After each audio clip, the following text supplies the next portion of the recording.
Bagel bites. Have a cat. It's time to do some game development.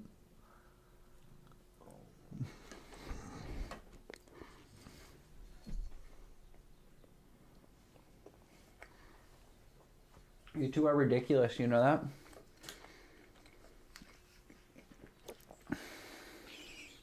You know that? I know, I got a 2-liter of Baja Blast this time. It's fucking crazy, isn't it? Expires in May? Does soda usually expire after about 2 months?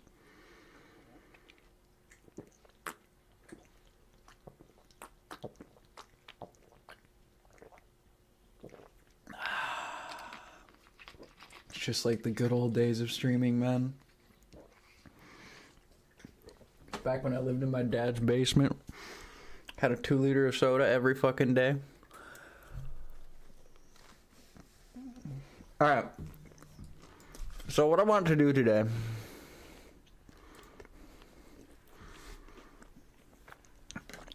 I've already got a HUD. So I want to make this my grenade. And I want it to be a progress bar.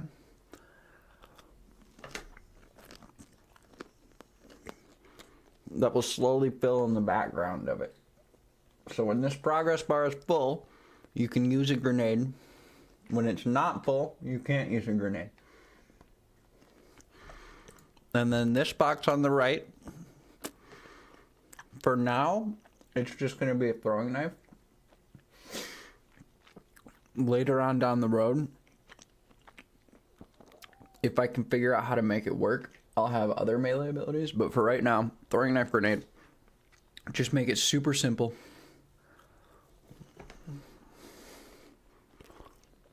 But I want the melee to still melee, even if this ability isn't there. But it will replace your melee if it is there. Which is going to have to be done with a branch.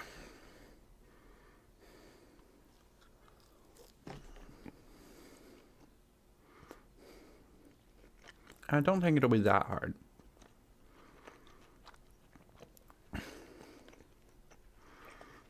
So basically, I think the guide I need to look up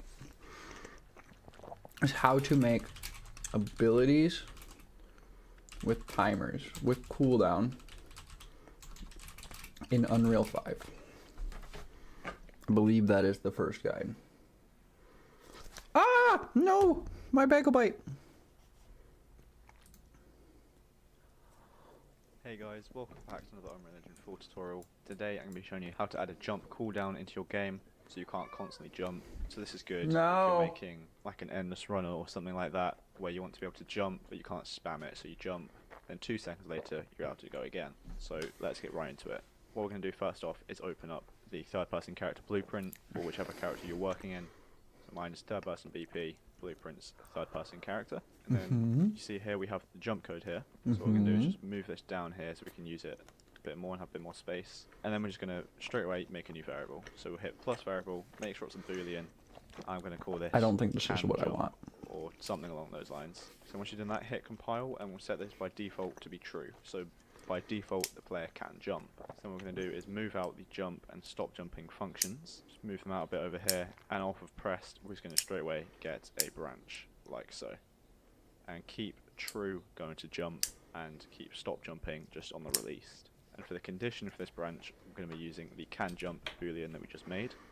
So put that in there like that. And what this means is, if you can jump, then obviously it's going to jump. And if you can't jump, then it's not going to do anything. So then after we have jumped, we're going to want to set the can jump variable to false, so then you can't jump again. So set that there, leave it unticked, and then come off of this and we'll get a delay, like so. And this is where you're going to set how long you want the interval to be between the jumps. So if you want it to be so you can jump every 1 second, or every 2 seconds, every 3 seconds, that's where you put this in. So for me, I'm just going to put it as 2, so duration of This 2 guide like isn't that. what I want. This means that after 2 seconds you can jump again. And so to set that up, we're just going to want to set the can jump variable again, but this time tick it to set it to true. So then I'm just going to extend this comment around the whole thing. It technically does what I want. Jump with cooldown, and that is it. But it Literally, won't, it's like, as simple as that. So it's when you not press, smart you enough actually to jump, which understand is space by default, but you can add more if you changes can in jump, code then later set on. Jump, set can jump to false. After 2 seconds, set it to true again. And if you jump and then try to before the 2 seconds are up, it will just simply do false and then do nothing. So let's test this out. So if we hit compile, minimize, and play this, you can see that we jump.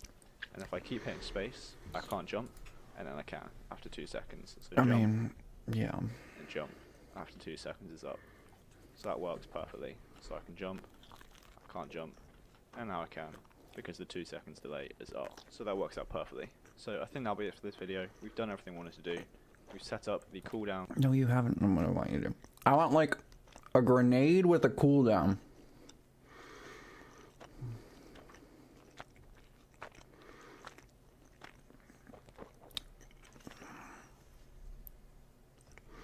Which, I kind of understand how to do it.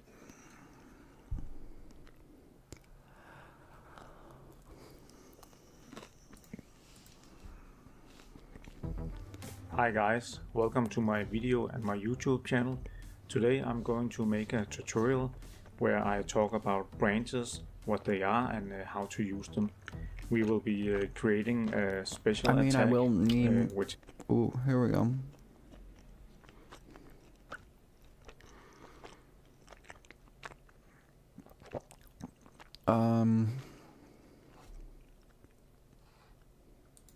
There's an area damage effect, which also spawns some particles, and it will have a 5-second cooldown, which we will be building using branches. So hopefully after this tutorial you will know what a branch is and how to use it. So sit back, grab back.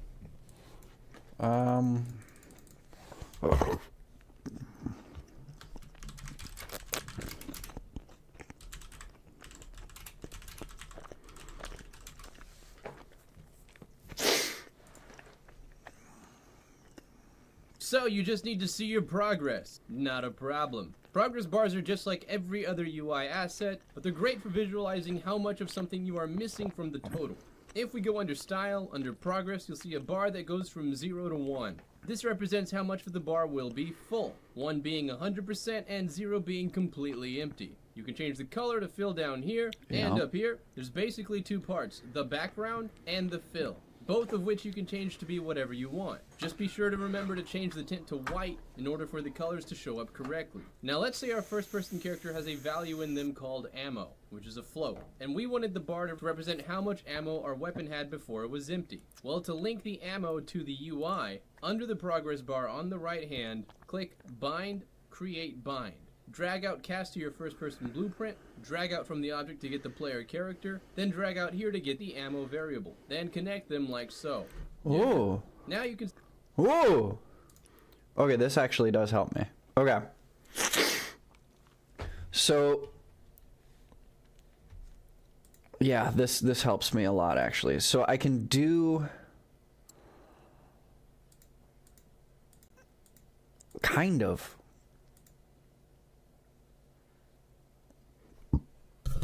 because if I want a grenade...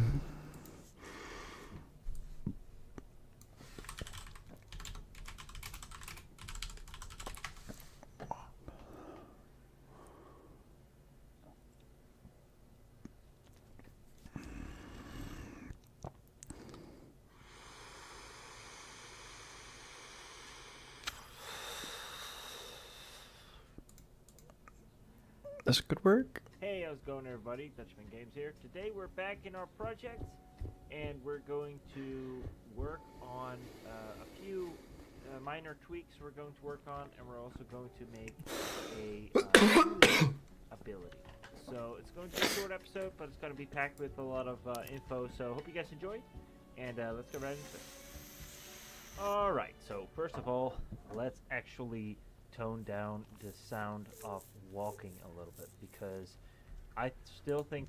Okay, so let's actually let's make the grenade work first. So it's gonna be in third person character, it's going to be an enhanced input action.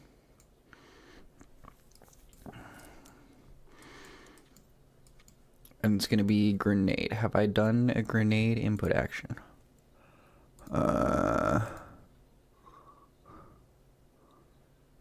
No, I have not. Okay, input action, grenade. Input action underscore grenade. That is going to be a press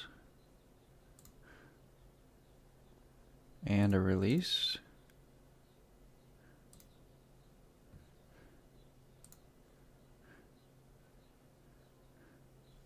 No, press and hold. Hold and then released because it's a grenade.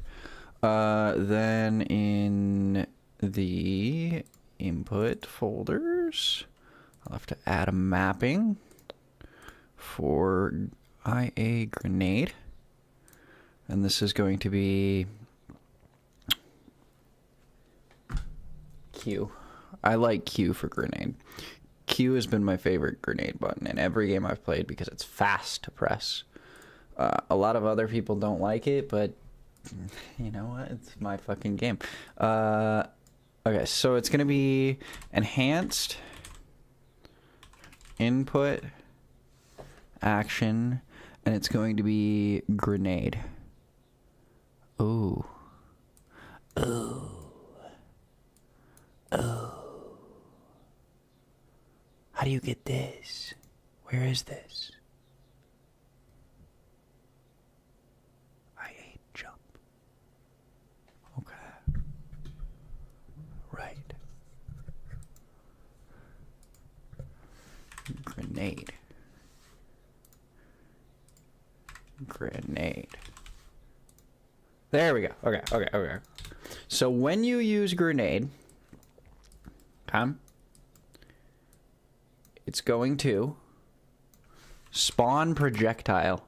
No, it's going to spawn an actor.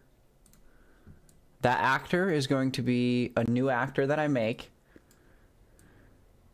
It's going to play an animation.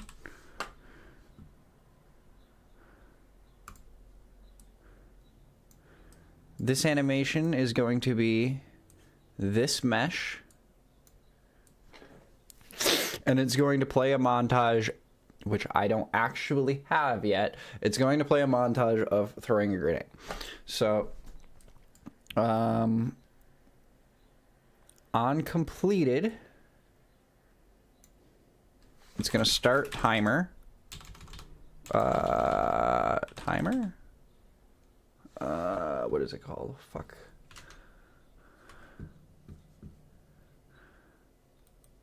It was in one of these videos.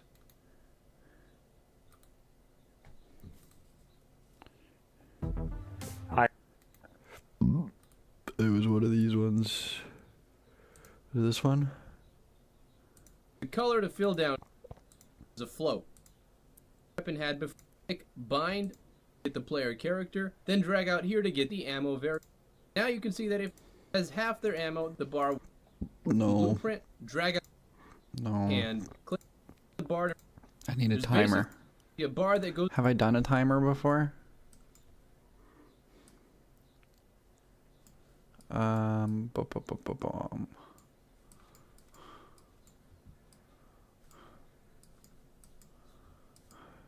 Is it delay?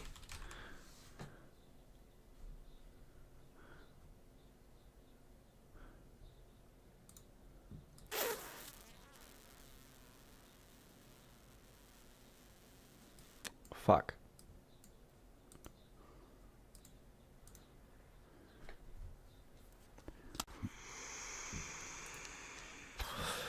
Okay, well, for right now, I can delete this gun asset. Let's create a blueprint actor. Let's call this BP underscore grenade. For right now, BP underscore grenade can just be a sphere maybe a bit smaller of a sphere. Maybe a bit bigger of a sphere. So something like that. And then collision box. Sphere collision. A little bit smaller.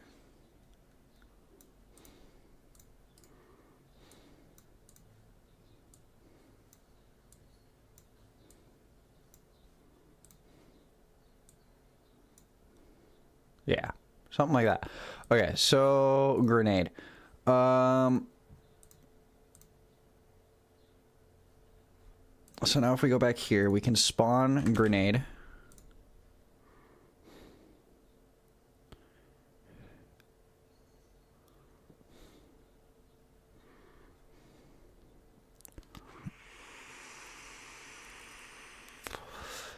No, I lied. These should be backwards. You should play the montage first and then spawn the grenade at the end of that montage.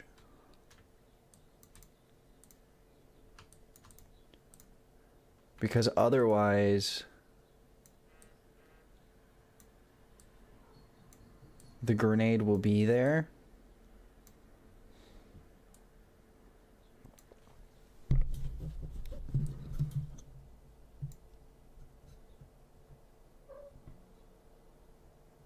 I think this is the easier way to shake the coding when I don't know what I'm doing. So on completion, spawn the grenade. On interrupted,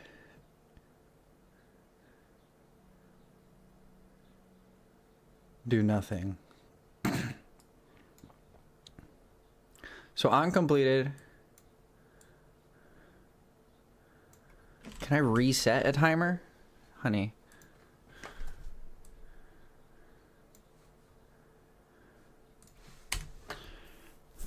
Okay, honey, what's the matter? Come here. If you're gonna cry, you can sit here. You're fine. Always spawn, ignore collisions is fine.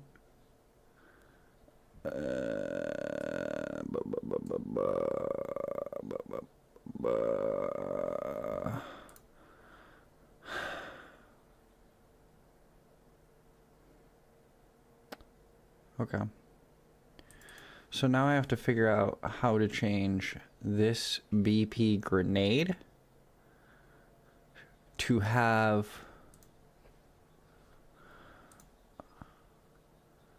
on begin play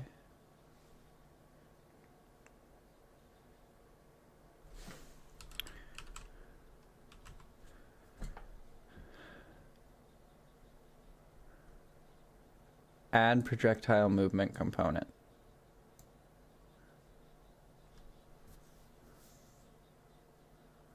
So its initial speed I can fuck with. Okay, so are you sure you want to play the following? No.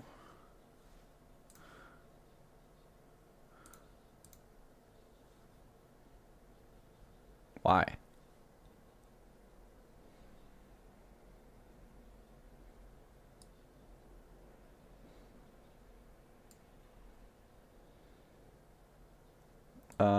Right, okay. Get actor location. Can I just plug this in here?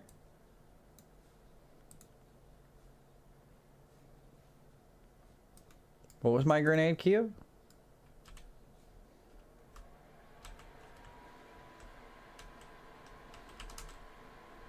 Is it not working? It's not working. Oh, right, because I don't have... That's fine. So for now...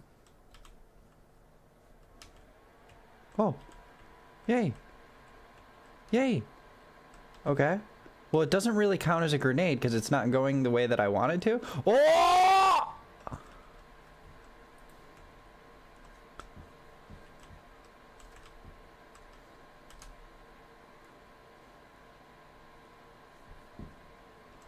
Okay.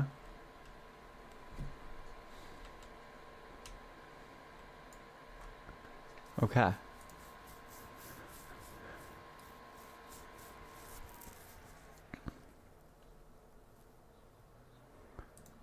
So I think that means I have to change the input command.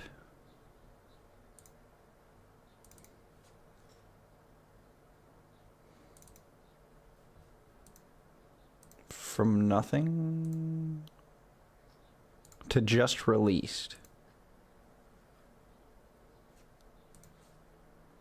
Okay, well, can I delete one of them? The trigger is just released. There cannot be a null input trigger on an input action.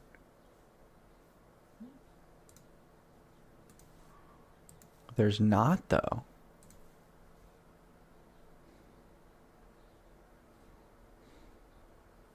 There's just the one trigger.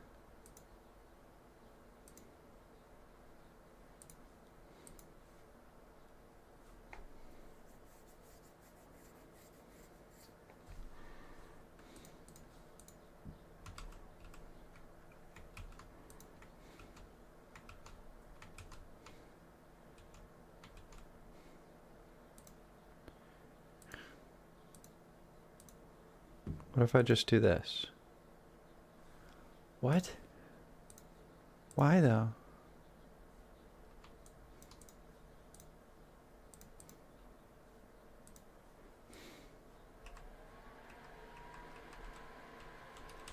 Okay, now it doesn't work at all.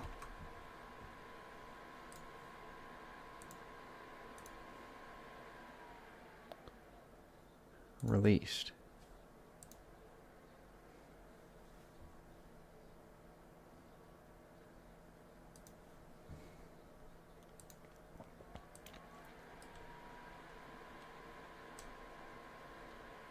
Okay, so now I can hold Q.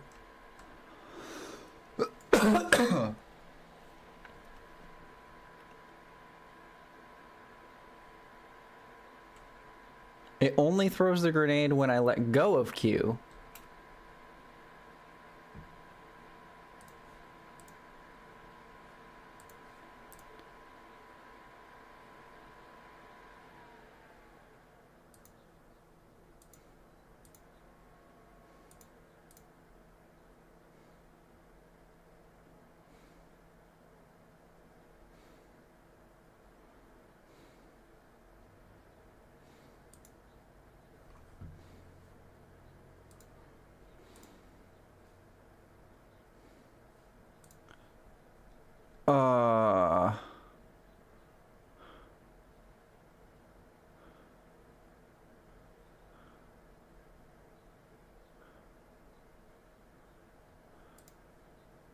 Hold and released?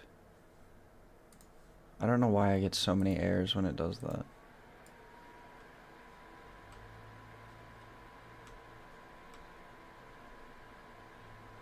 No, that's not what I want.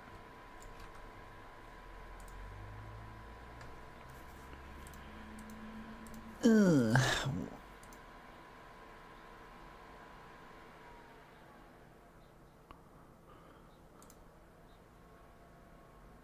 I don't want it to spawn 2 grenades.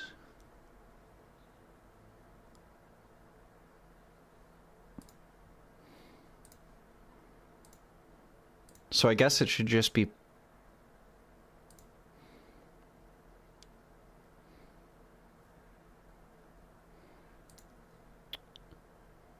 Well, it should be hold. No.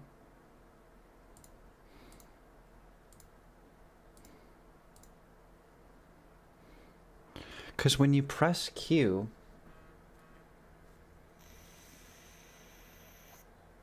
I want it to start playing the animation.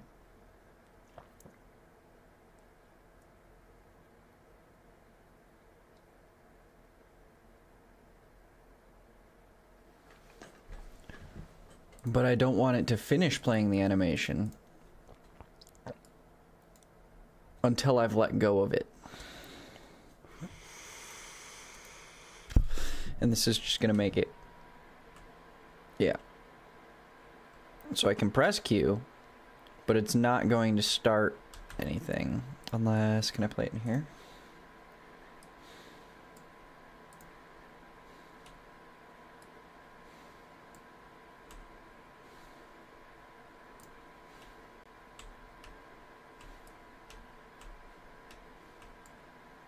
It's not even showing it.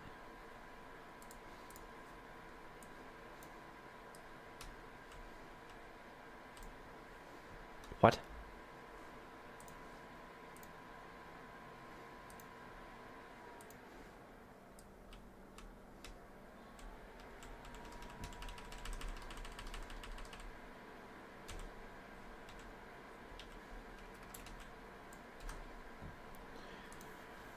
Well, at least I can spawn a projectile. At least there's that.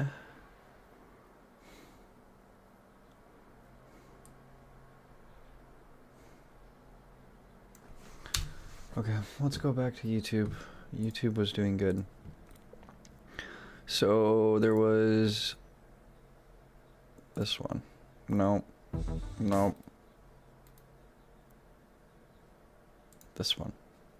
I still think it's a little bit too loud. So let's go to the mesh. Let's go to the animation blueprint and browser, and then we're going to lower it even more.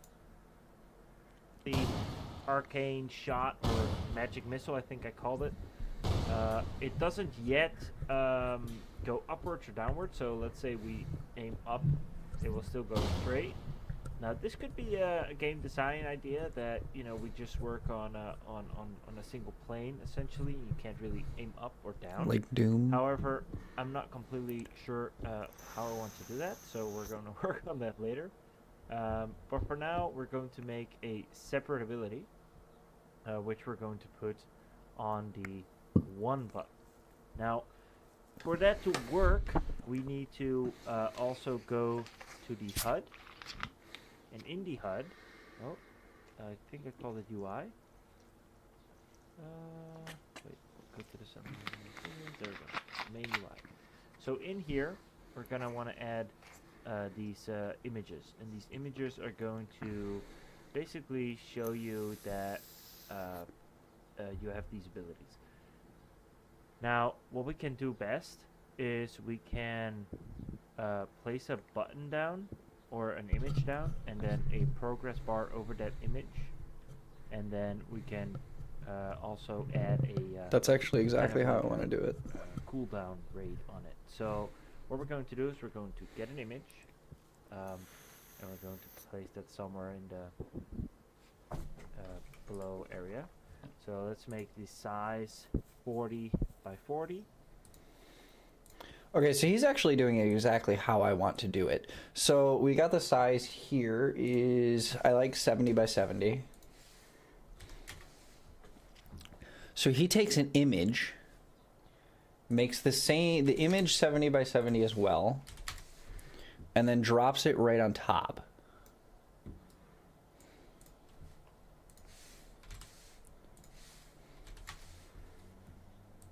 So we'll do 2 of these.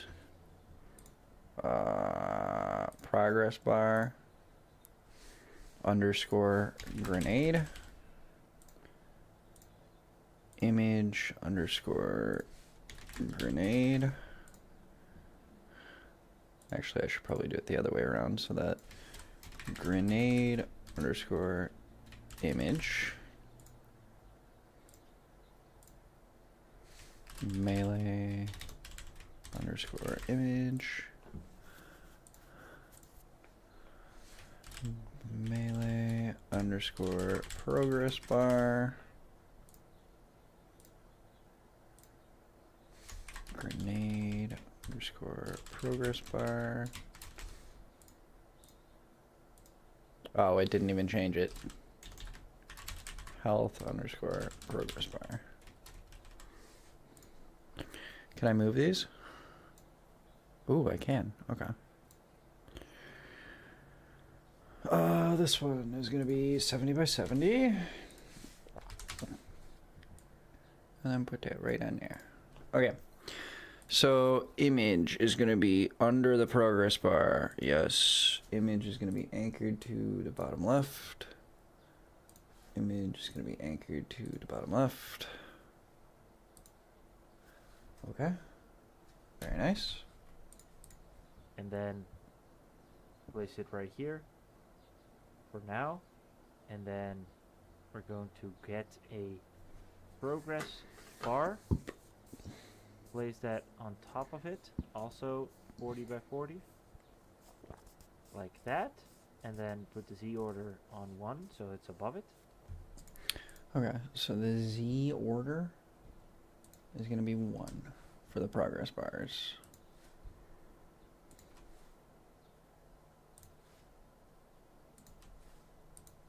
Gotcha. I also want the progress bars to fill bottom up. Very weird, but bottom up is how I want them to fill.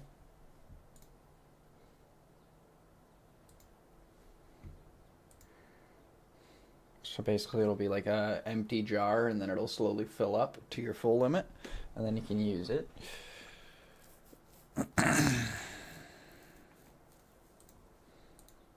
And then we also are going to need a text, which we'll put under it, which will be 1. And this will be size 16 or something. So we're going to make a World of Warcraft style layout here. And we're just going to make it very simple and very small. So the anchor should be the bottom for all these items. And then let's call this cooldown spell 1. You know what the fuck? What? What? That's the main attack. And I'm not just putting text under it. I don't know why he's doing it this way, but so this is not exactly what I'm going for. right. The thing that I'm trying to figure out right now is how to make connect the another cooldown to the progress bar. So that's over here. For that, the guide's working pretty well. Spell 2. And then make another one, copy that one. Because basically what I'm trying to do now is I've kind of got it working. When I press Q, nothing happens. But when I let go of Q, oh shit, nothing happens. Alright, well, before you got here, I would press Q and it'd spawn a little circle. But it was working before you got here, I swear. Oh, that's because I took out all the code, because it wasn't working exactly how I wanted it. That was funny. But yeah, it's working. It's working. One bind to the correct way. Alright, so basically what I was doing is, I think it's wrong straight from the beginning, because when you do the input commands, it's weird.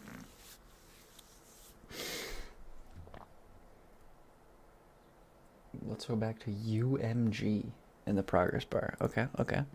So we got, right now I've put an image under the progress bar, because I'm gonna have the image be like a picture of a grenade, and then it's gonna be like a jar filling up. So like it's almost like a liquid that fills up to the top, and then when it's all the way up, you'll be able to use it. Don't use release. Is it just pressed? Yeah, it's just pressed. Okay. Really? Okay. Because I was thinking like, that's weird. Because my logic behind it was you start the animation when you press the button and hold it, and then when you let go of it, you throw it. Is kind of where my logic was going. But I guess the coding's a little bit different. Welcome back, by the way. I hope your stuff yesterday went well. Release is when the key press comes. Oh, okay.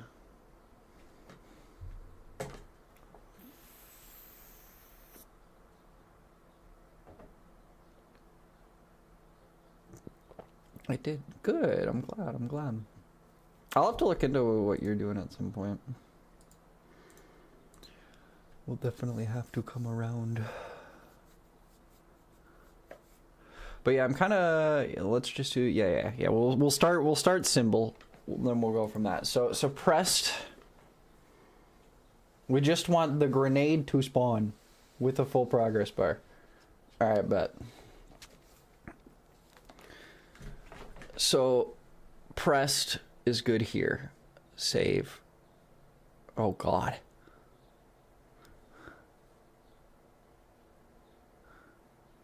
I think I can. I don't know why it validates the asset every time I save, but it's fine. For now, BP grenade being just a circle is fine. Jump is fine. This is where we're going to be. Progress bar. Okay. Progress bar. So I have two of them. I have a grenade. The health already works. I've figured out the health already. Health works. Grenade progress bar is just going to be a timer. When do we want to update the value of the progress bar? I don't want it to be tied to frame rate. That's one thing I don't want it tied to. I know that. But basically, I don't know, because I want it to be... I mean, it's super, like, complicated. But eventually I would want, like, you know, stats where you could change it. But, like, 30 seconds is just a good base. So no bind. Ah, okay, that's what binding is. I have a lot of knowledge when it comes to being a player of what a good and bad system is with, like, how games are made, but I don't really have too much of the knowledge in the back end. Like, I know what things to avoid, but yeah.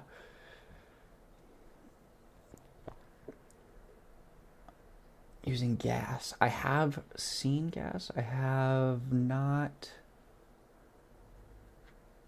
I haven't figured out the abbreviations quite yet, though. I'm a better game designer than 90 grand. Dude, I wish. Yeah, this is why, honestly, this is why I'm starting to mess around with this, is because, background. For about 10 years, I played Destiny.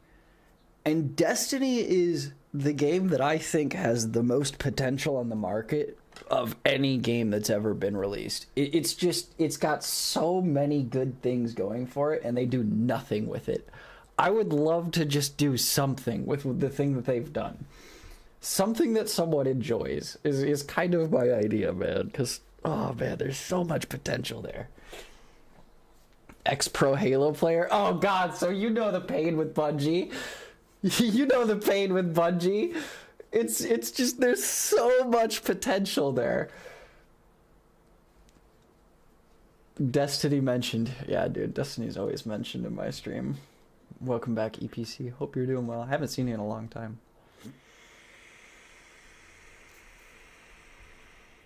But yeah, I'm using a lot of the systems with this is going to be kind of Destiny gameplay based, but Final Fantasy 14 mechanic based is kind of what I'm going for. Anyway, so gas is your gameplay ability system, is CDR is your cooldown reduction. Okay.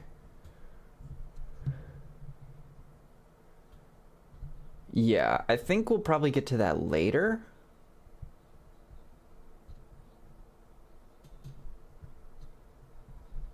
We'll just get something functional now. Yeah, so progress bar. Yeah. Progress bar. So we have a progress bar. This is going to be probably dealt in third person. Where's the grenade? Yeah, it's BP grenade. It's just a circle for right now with... It's just a sphere with a sphere collision box around it. Super simple. It does spawn. It doesn't have any forward projectile movement or anything, but I think I've kind of figured out how to do that. Sphere is great. Let's spawn it and have a timer. Okay. So when I press the grenade button, spawn actor from class. and that actor from class is going to be BP grenade.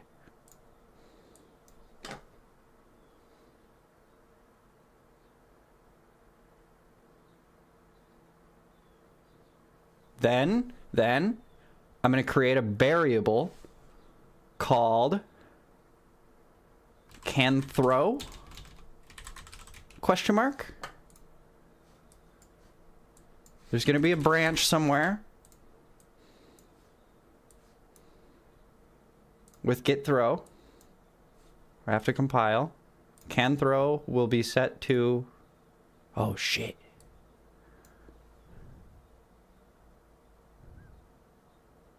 Okay. So the spawn transform is going to be me. Back. I want to try to figure it out. I'm not looking at chat quite yet. No, I want the mesh. I want the mesh.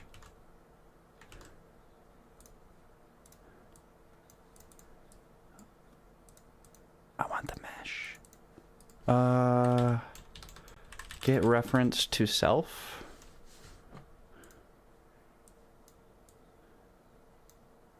No. Play sets a timer.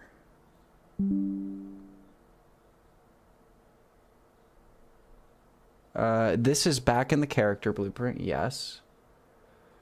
It's only when I input the input action of grenade, which currently is Q and it's on pressed.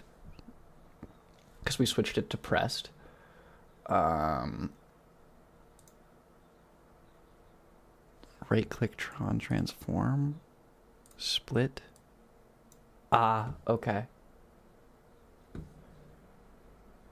Self. Which I did say that, but I guess I didn't quite understand why.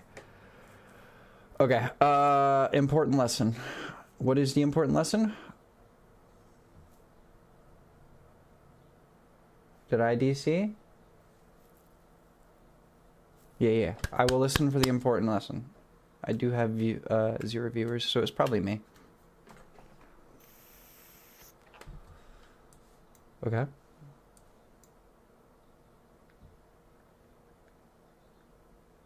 Discord.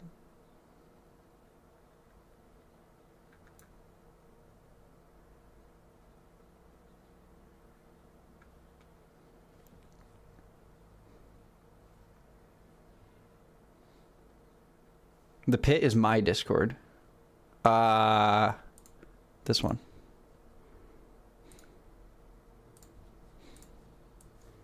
Whoa. Yo. Hello. All right, How are you?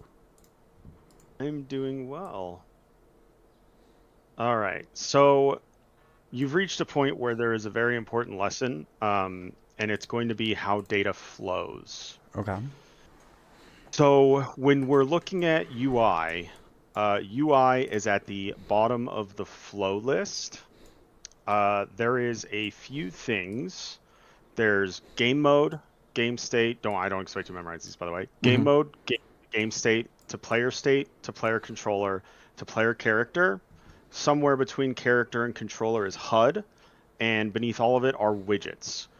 Widgets cannot send information up. So what you always want to do when you're doing timers and things like that is from your character or controller or whatever, you want to send the info to the widget. Okay. So that is kind of the hint that I'll give you, because you said you wanted to kind of solve it yourself. Right. Which absolutely I strongly approve of, because you'd be surprised how many tutorial hell people there are out there. They just watch YouTube, and if it's not on the YouTube, they are like, it can't be done. So grats on to having a real mind. Nevertheless, for the timer and progress bar and all of that, the thing that you're looking to do is send data to the widget of whatever data you're trying to send. I'm trying to keep it hint as opposed to giving you the solution. Right. I'm gonna have to cast somewhere, right? So let's do it this way. Get widgets of class. I have no problem giving Get you all like the widgets actual. of class. Yeah, we could do get all widgets of class, and then Oh, okay. And then your HUD's right in there. okay, drag off of found widgets, by the way, and we're just gonna get just get a type get. I know you're a little. I know the video's a little behind. Yeah, Yep, perfect. So there's only one widget of this class, and that's going to get the first. So that will always get whatever the widget is, as long as you only have one instance of it. Right. Is it bad to have all of my HUD, like all of the pieces of my HUD on one? Yes. That being blueprint? said, my rule of thumb is get it done however you can get it done. Yeah, and and as then you optimize learn, later. Yeah, as you learn other things in adjacent functionality, sometimes you'll learn something in like a different tutorial, and you're like, oh, I can use this back on this other thing that I built to optimize that or make that better. Right? So get it done however you can solve it, and later down the road, you will go back as you learn more and be like, oh, I should have done this differently, and then you just go in and you fix it or update it. Right. Or Okay. what I would recommend, do a whole, like, turn out projects, half-made projects, and then start fresh pretty frequently, because when you Yeah, that's do it kind the of what right I've been way doing, honestly. yeah, when you do it the right way from the beginning, things scale. So like you'll get a project 15% done, and then you kind of are like, oh, well, my frameworks here kind of suck, and it'll take longer to go back and Yup. fix things than it will to just start fresh. I've definitely run So- into that. I've made probably like 3 games a little bit further than this point now, where like things are Yep. working, and then there's just so many broken things where it's like, probably better Yep. just to restart. But Yep. So let's get it done however we can get it done. right, okay, Also, I will say the one thing, if you are doing cooldowns and timers, you can have the widget maintain the cooldown itself in terms of a timer, but timers you want to keep kind of on. I'm not going to go into it. We'll just say let's have the grenade keep track of its own time. Because ideally the widgets are only there to display what information is given to them. it's probably good to do that too, because if I wanted to have like different types of grenades down the road, each of the grenades would have to kind of keep their own timer, right? That is correct. And also, so let's say the widget has a timer of 3 seconds, and the grenade has a timer of 3 seconds, but then you have a cooldown manipulation, right? That means I now have 50% CDR, so it should be 1.5 seconds. But the widget won't Well, change. now the CDR has to touch the grenade and the widget, and the rule of thumb is whenever you make a change, you should only have to make a change once. Now, don't get me wrong, there's such garbage code and blueprints and stuff out there. If the biggest problem is I have to send an update to the widget and to something else, oh no, get it in, get it done. But in general, where you place your data is going to become very important. So as you already can tell, it's probably best to keep the cooldown timer on the device or object or class itself, and then send whatever that timer is, that cooldown value is, to the widget. Yeah, And you could do agreed. that once a second, once every half a second. You could do it every frame. At that point, now we're talking performance optimization, right? How often do Right. I need to see the update of my cooldown? And it gets a bit more advanced than this, but we'll stop here because it's time for me to shut the fuck up, and I'm gonna let you handle it from this point forward. Right. I think it makes sense from what you're saying. So somehow I need to have a timer. The location can just be Set timer by event. Set timer by event. Yep, right click on the grid, set timer by event. How do you know like the difference between the timers? Just time, like time in Unreal, so- pretty much. Yeah, Yeah, I hate to say this, but I'm the type of neuroticness that literally went through every single one of these things and did my best to memorize them. Yeah, I will too if I get far yeah. enough. It's sick and it's toxic, but unfortunately, you have to have a little bit of madness in you to want to do this. So while I don't have everything memorized, pretty much almost everything, if you right-click on the grid, every subject and sub-subject and sub-node and like I have pretty much all of it memorized. Damn. Both through duration of working in Unreal, but also that was something that I specifically trained, right? Like, I don't just play Destiny 2 all the time and then get good. You actually have to sit there and focus your aim, Yeah, you focus your think movement about and it focus. and plan and... Yeah. So, all right. So set timer by event. Have you used events yet? I have, but not terribly often. All right. So we're going to go ahead and right-click on the grid. Oh, there you go. You actually dragged off of there. Type Yeah. custom event or create event. Is it create or custom? Add custom event. There you go. They should both work, but... Yeah. So F2, the custom event, so we can change that name. And this will be something like grenade throw? Or Yeah, just whatever I whatever. want? Yeah, no spaces. There you go. And 30 is this- kind of a long time to test with, so let's make that 5 seconds. That's accurate. All right, and then by the way, for that return value, we're going to promote that to a variable. Why? I'll explain in just a moment. Okay. And we're going to set that as cooldown timer handle. This variable? Yep, you're going to rename it to cooldown timer handle. Okay, lesson number 2. What is a handle in regards to a timer? Yeah, I don't know.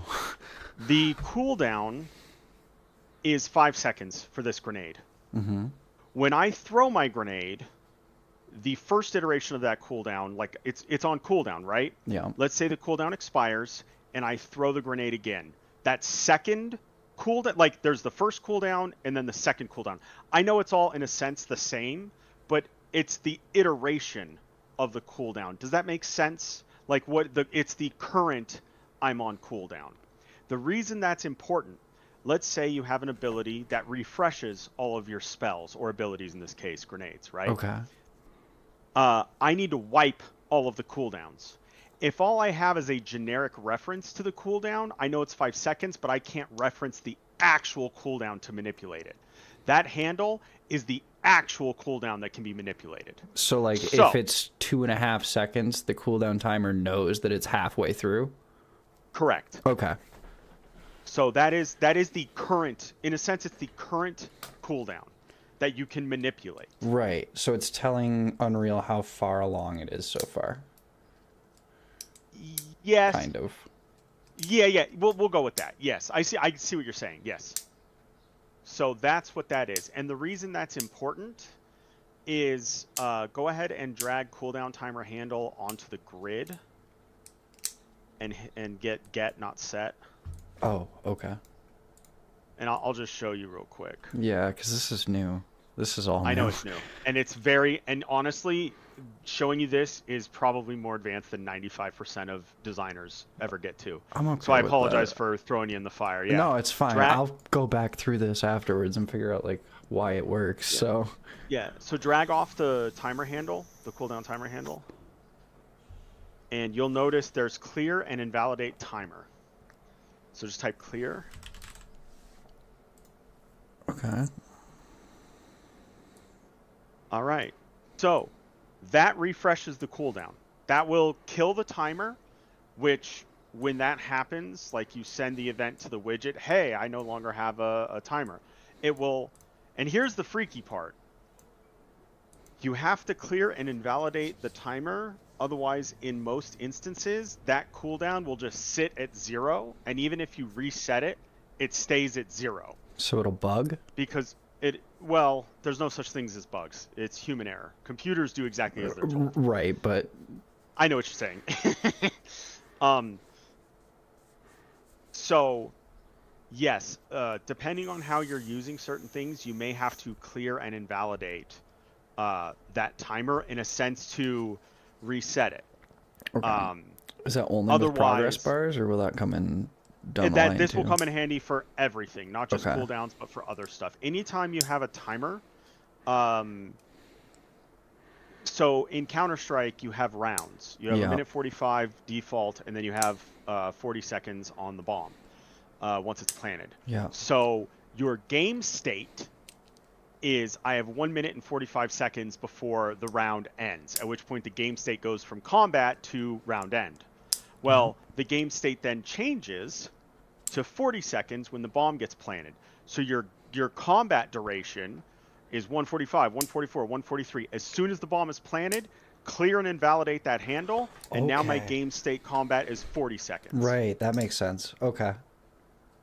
Damn, So I'm pretty good much at teaching. anytime you want to get rid of a timer that's currently in progress, you have to invalidate it. Clear and invalidate it. Because invalidate, I'm not sure if you do that alone, how that exactly works, if you can even do that. Clear and can you? invalidate is the...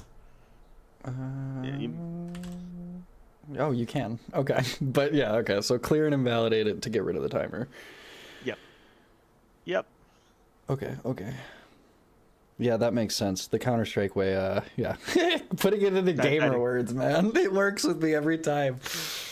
Yep. Okay. So this is a lot of different things. They can all go together. Yeah, this So- is the right way to do it, by the way, and it is also the way very few people... I know people that work at Blizzard that can't understand this shit. Oh, Not yeah, saying Blizzard is Blizzard. necessarily the highest of tier of people, but Yeah. when I say 95% of designers don't understand how to do this, I was not lying or exaggerating. So I apologize again for throwing you into the fire. No, I like it. I like it. It's okay. So, when I add the timer, when am I getting the widgets? At the very beginning, probably. So now we're talking about caching and instantiating in some instances. By the way, you can delete the clear and invalidate timer at the end there, because that'll just delete the timer immediately. What will? As for that piece right there that you have clicked. I can delete it? Yeah, delete that. Because we want the handle to be there. Every 5 seconds we want to clear it, which I'll show you how to get to in a bit. Okay. Or we'll figure that out. Okay. So first, you're talking about storing the widget in cache, which is a good call. Widgets come up after the player character. So, unfortunately, instead of caching it, let's get all widgets every 5 seconds.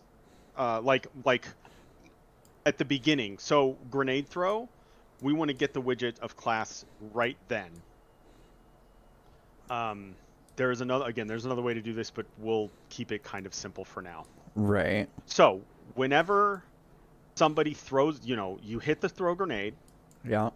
you're throwing by spawning the grenade, you're throwing the grenade in a sense, Yeah. right?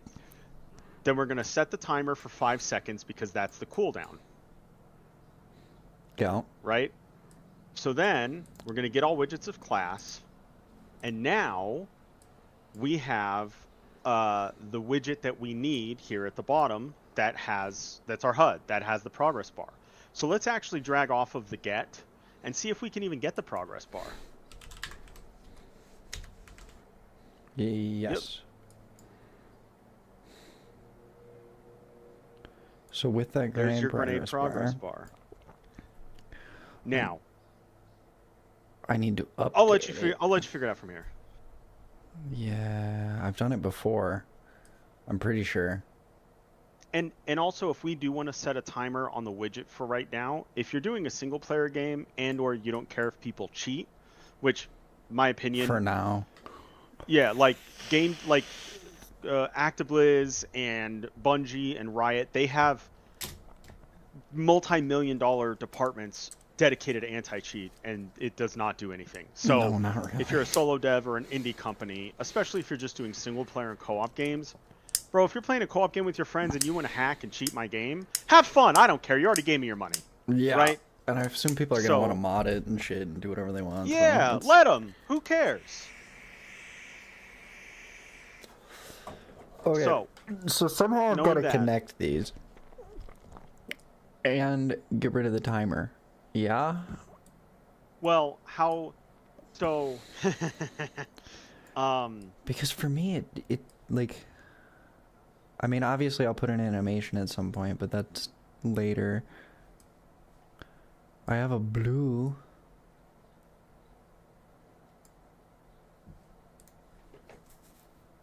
so there's many ways to solve this. Do you want to keep track? I'll give you another hint, and I apologize if I'm giving you too much info. No, you're here, fine. but- I'm getting lost. So, in BP Grenade, do you have a lifespan by any chance, or do you have Not any yet, timers no. in there? It just kind of falls through the floor and disappears. So, the grenade on spawn, in my opinion, once the grenade spawns, that means the ability has fired, right? If, let's say I go to throw the grenade and I get killed as I throw it, technically, but like before it launches, should it go on cooldown or no? Yes, because you pulled the pin. Okay. Okay. But I guess So it's in like, that it case- depends on the game, because like in Destiny, no. Oh man, You we have just to make die with a it. design decision? Yeah. Oh jeez, fuck, that's hard. It is, actually. So in that case, let's keep it simple. I think I would On prefer begin- no for now. Okay. So, well, either way works, obviously. Let's do this. If the grenade spawns, which it does once you spawn the actor, Mm-hmm. that on begin play, should it tell the character, "Hey, I've spawned, so you need to wait 5 seconds before you can spawn another"? Yes. So it So should let's- cast somewhere. Yeah, let's go to the grenade real quick. To Are the we in grenade? No, we're in No, we're third-person not. Yeah, let's. On the event So begin over here- play of the grenade. Oh, okay. So you're gonna cast to third person blueprint, right? That is correct, and we're gonna get the player character. Yeah. Okay. So this is the ability confirming that it has been used, as opposed to the character confirming that they've used the ability. Either works, right? But I think I like to kind of do it on the grenade. That's personal preference. So on the grenade, and we're gonna drag off object, get third person character, because we have to actually cast. That's where I get it from. Yep. What? Oh. What? Just type third person. What the hell?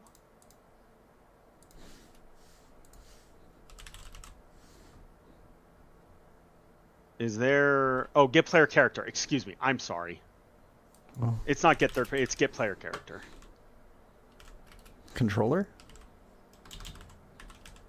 Oh, get player Get character. player pawn. There we go. Or character? Yeah, there it is. Get player character. I was looking for that, but did not find it, so I gave up on that idea. God damn it. So, So that gets my character, and now it's telling it that it's started. right. So let's go back to the character. And we need to make an event that third person character can use to say, oh, the grenade has started. So Can't that be grenade instead throw? of... It could be. We don't even need the set timer by event up there yet. Right? Yeah, because so we're off not of- up to this yet. Yeah, so off of grenade throw, I would set the timer if desired. Like this almost? Yeah, Make a little DNA thing? yep.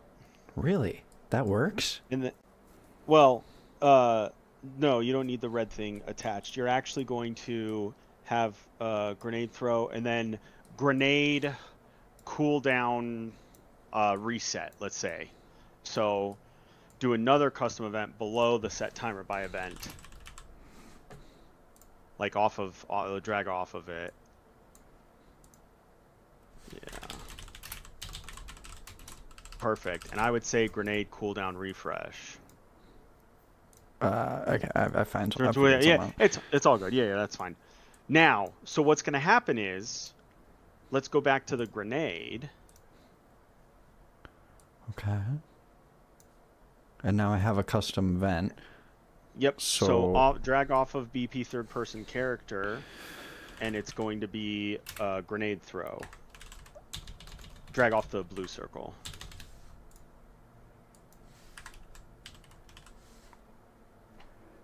Grenade throw or grenade throw cooldown? Grenade throw, because we're throwing it, right? It just spawns, so that means it's been thrown. Right. Okay, so All I'm right. telling it to start this one. Yeah, okay.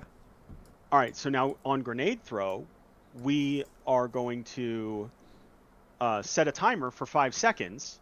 At the 5-second mark, it's going to run the custom event below. And that custom event below... No, let's go back to in the character. We have thrown the grenade. Mm-hmm. Everything else can be done on the character now. Oh, okay. So it's okay. So it's casting to the character and then telling it that it's thrown the grenade. Good. Yep. So then it can start the event grenade throw, which starts a timer of 5 seconds. Right. And so after 5 seconds, that's what grenade throw cooldown is going to be. What do we want to do with our timer, the cooldown timer handle?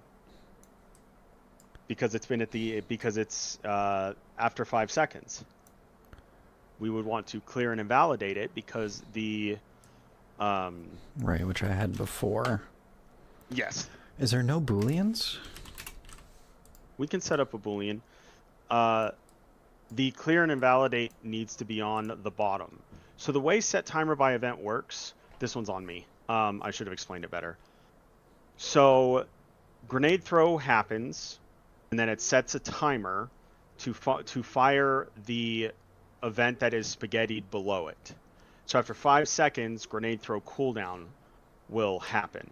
Mm-hmm. So after 5 seconds, we want to erase the cooldown, right? The cooldown isn't sitting at 0. The cooldown's actually gone. Oh, okay. So this and is gonna then go down here. well, we need to set the cooldown timer immediately. So, okay, set timer by event. The pass-through exec at the top happens immediately. Mm-hmm. So you want to set the timer immediately, but after 5 seconds, the bottom custom event happens. So that's when we want to clear and invalidate it, right? Oh, okay. It's weird that it goes left. Okay. Yeah, My brain it's a wants little... to go right. Okay. Yes, so grenade throw sets a timer. 5 seconds later, the grenade throw cooldown will be eliminated. The return value needs to go to the cooldown timer handle, by the way. Okay. I think my issue is the cooldown timer handle. I don't quite understand We'll it get to yet. we'll get to the booleans in a moment. That'll make things a bit clearer. Yeah. So then cooldown timer handle as a variable, drag it into the clear and invalidate timer handle on the bottom, and then we'll get to the booleans that will make sense, and that'll make sense for the timer handle as well. You drag it right on the pin. Perfect. Okay, so on grenade throw, we're going to make a boolean right next to grenade throw at the top. Cannot throw grenade or grenade on cooldown or whatever the boolean is that you want.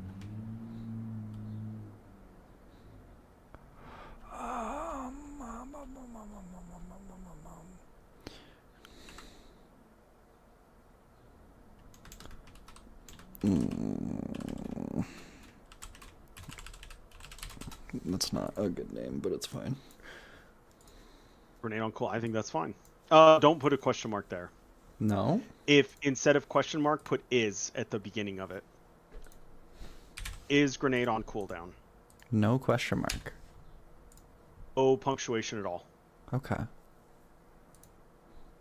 So is grenade, yeah, for booleans, it's always is at the beginning. So is grenade on cooldown? We're going to set it. Oh. So after you grenade throw at the top, we're going to set it. Is grenade on cooldown? It is.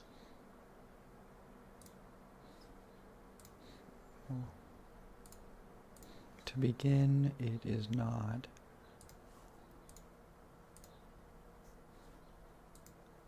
Why is it not editable? You have to.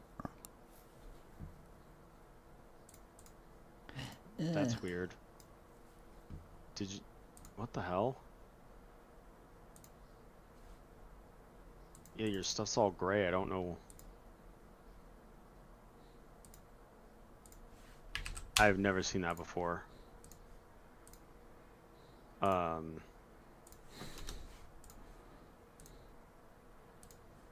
Yeah, I don't know. Maybe make a new variable. Just. I would delete that variable. That looks corrupted or some weird shit. No, it looks like the other one's doing the same. They're all doing it. Probably just restart. Unreal will hit you with unrealness quite frequently, so I assure you this is not on you. I don't need that guide for now. Okay, okay. Hell yeah. I am learning. Thank you for helping, by the way. That's, Yeah, of course, it man. means a lot. There's definitely been times where, like, especially in my other projects, where it's just like I'll hit a wall and it's just like,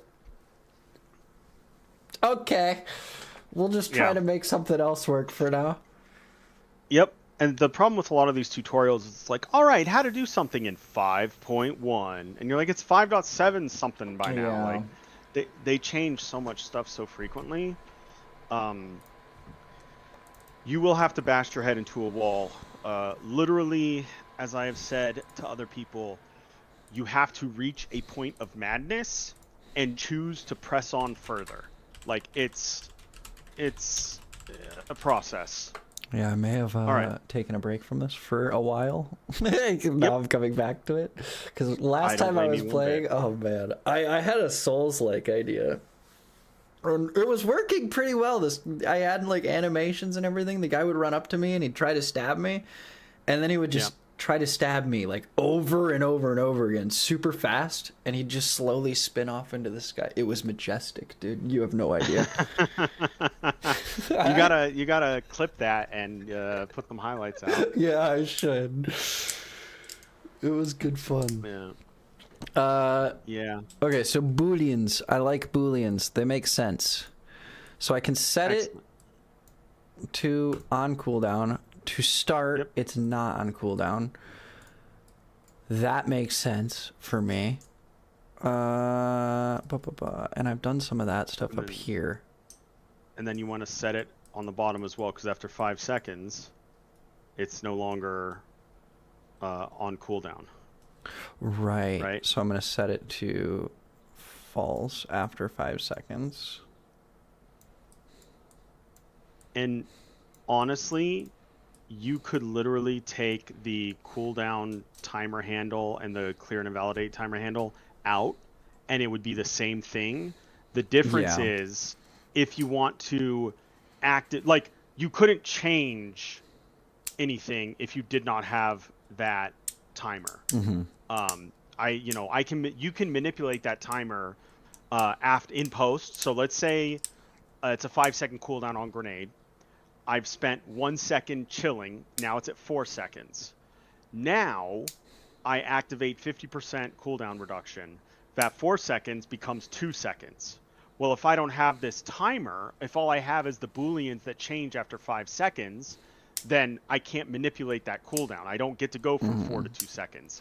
With the timer, now I can reset the timer to 2 seconds. Does that make sense? Yeah, to give another example, in Destiny, when you shoot an enemy, you get like a tiny bump on that timer every time. Like each enemy is like 0.1 per second of a grenade or something like that. Yep. I wouldn't be able to give that 0.1 to the timer unless I had this in there. Correct. You can't do it if you just have default booleans and a 5-second timer. You need to be able to manipulate the actual instance of the timer. So that is exactly correct. Okay.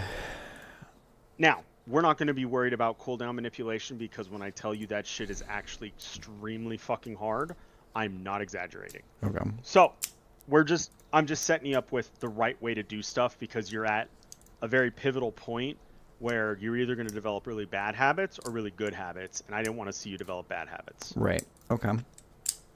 So good. all what right. was this getting widgets? Where? Because that's how we connect Down it to right. the progress bar. That is correct. So at the top of the set timer by event, we want to get widgets of class, like it's there. And then now this comes down to however you want to do it. We can have the grenade. We could have the timer in the grenade send a value to the widget, or we could make it easy and we could just have the widget set its own timer, right? Either one works. And the actual right way to do it is neither of these. It's a whole slightly different system. But that system is extremely complex that basically no one likes to touch, unless you're absolutely crazy like me. So let's do, how would you like to solve it? So I can have... So the widget makes its own timer in one example? Yeah, and that's probably the easier way for right now. So let's do that. Okay. So go ahead and open up your widget. The widget makes its own timer. Okay. Yeah, I'll show you how to do it. So the widget being the UI blueprint. Yep, so go to graph in the top right. Oh, you don't know, like, you know about graph? Okay. A little bit. All right, good. So you've been here a little bit. All right. Well, let's go ahead. Let's right click on the graph. Is this going to be and set guess progress what? bar again? Or set, let's do set timer.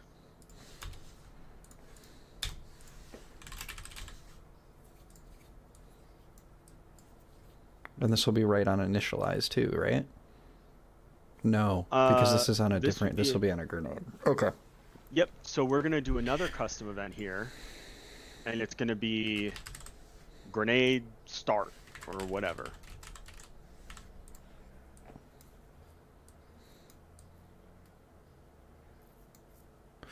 Now, Oh, but is this We going to be wanna the take- same timer? well, so here's what I was going to...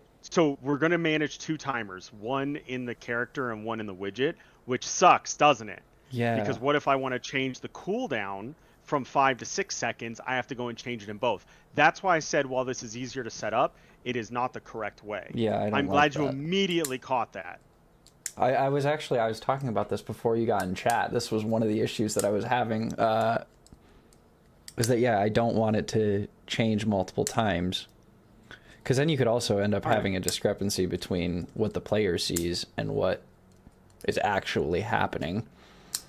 Minor discrepancies are going to happen constantly. How well you handle them is what matters. But that's another story. Also, if it's single player, then I'm wrong. Then everything is fine. Okay. So, Yeah, let's do a I custom immediately event. don't like it this way. Because of the timer being I'm separate. glad. Okay, let's do a custom event. In and we'll here call still? it update. Yeah, in here. And we're going to call it update or set val cooldown grenade.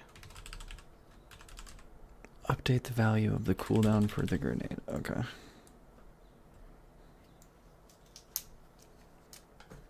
All right, delete that set timer by event. Yeah, no timers. All right. Now, in a progress bar, the value will end up being 0 to 1, so it's a lerp, right? Yeah, it's a percentage. What numbers to get that percentage do we need? It's a division. Same what I did with the health up here, where I'm taking the time left on the grenade and dividing it by the full time of the grenade to set the percent. All right, so let's actually do set percent for the... Sorry, I'm going to shut the fuck up. You were on it. I don't remember how to get a custom event bar with like these values in it. Kind of Go like ahead health. and click on the custom event. Yep, go ahead and click on the event. Mm-hmm. Is it inputs? And then in the bottom, it's inputs. That is correct. Okay. Or I'll show you a quick way to do it. Put set %. Go ahead and double exit those booleans. I'll show you a faster way. Okay. So right click on the graph and do set % next to the update value for cooldown grenade. Set %? Oh, you may have to put the grenade progress bar. Drag the grenade progress bar onto the graph. Mm-hmm. And then set %? Okay. And then yeah, drag yeah, off okay. into that. Yeah. Thanks, Unreal. It should know what we're going for. Right, this is the All same right. thing that I did up here at the top with the health. Now we're going to cheat a little bit. Just drag in % twice to the left and have it end on the... So hold... Oh. Okay. You'll have to rename them, obviously, but click on... that way you're not editing the Boolean and all that stuff. You get it. Little tricks like that, when you have to do them 100 times a day times 20 days a month, they add up. That'll help. Okay. So I've got the same kind of thing going here. All right. So let's go ahead and let's do current cooldown and default cooldown. Let's Right, name instead those of in variables, percent. right? Yeah. Uh, Go ahead and click, and then perfect.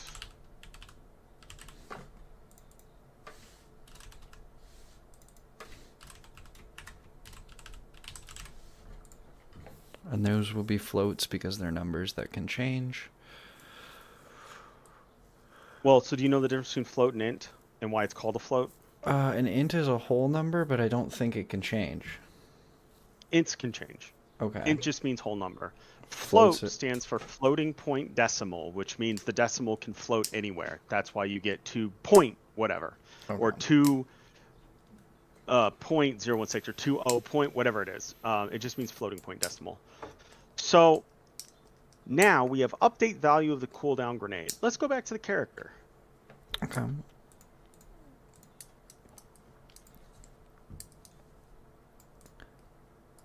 Back to the character. All right. So this is going to be tricky, and I'm debating how we may want to do this. So get all widgets of class. Oh man, I'm gonna make this in my Very head. I know how I complicated. would do it, and it's gonna be. So, how about we set another timer, where every 1 second we update the UI, Okay. or maybe every half a second, right? Can't So- I already do that back here? I've done it once before. Okay, sorry. I'll listen. No, you're good. No. I've done it You're once good, Mike. before. It was in a very old project. So on begin play for the character, I would drag off begin play, and then I would set timer by event. So how you okay? So you actually create the widget here.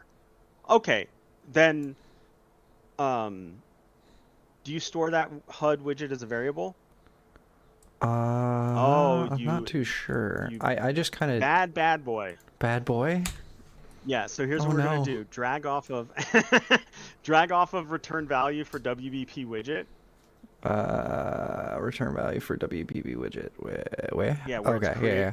Where it says create WBP. Yeah, drag off. Type PROM. Promote to Drag variable. off the. Yep. And you can put cached CACHED underscore WBP HUD. Okay. You should not be making widgets in your character. For right now, it doesn't matter. This is fine for right now. Again, these tutorials teach you very bad habits that I will freak out, but it actually is fine. And go ahead and connect that via exec pin, because you do need this as a variable. This will help a lot. Okay.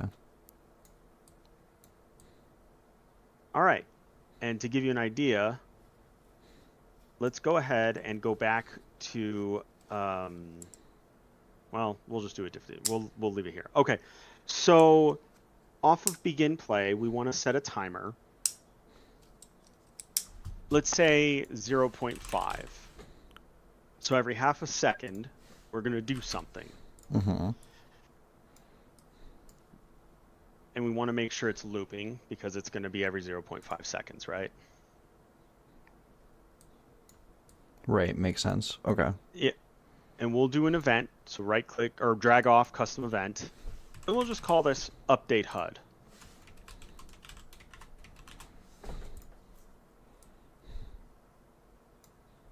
Okay, this is the idea that I was thinking down here, but I was thinking fast. Yep. Yeah. The thing is we can solve the problems. The question is, can we figure out how Unreal wants us to solve the problems? Right. Right.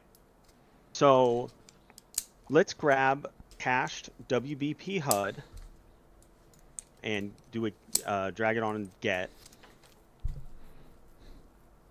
and drag off of it, and you'll notice we have update grenade or set val or whatever grenade things. Call the function. And look, current cooldown and max cooldown. So how do I get the max cooldown of the grenade? It's just whatever I set it to, right? So- oh wait, it's here. I can make it a variable.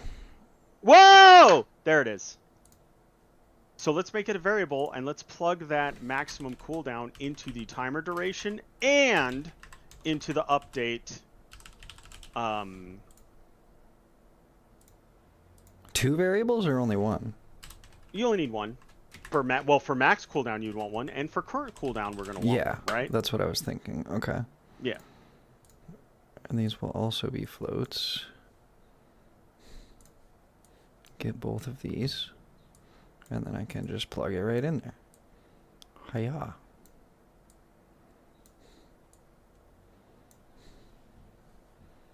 And now I can set it in here, and it'll automatically update it every half second,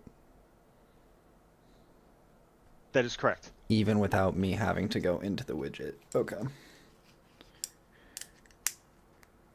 So in the widget, the first half second, is it going to be different? So that's where you want like an init or initialize variables. You'll always have one function to init variables, and then you'll have another one that kind of updates them all, if you want to do it that way. And 90% of that functionality is going to be the same. But yeah, sometimes you have to like put a value in the beginning in your widgets just because. But let's not worry too much about that right now. But that is definitely something that is good to keep in mind. So for max cooldown, we're going with what, 5 seconds? Yeah, for now we were. All right, and then current cooldown would be 0. Boop, boop, boop. Default is 5. Current cooldown is 0 already. And then this can just be the end of this, right? It doesn't have to go anywhere else. Well, it does have, the max cooldown has to go one other place. Oh? Where else do we use the max? Because we need to set it somewhere.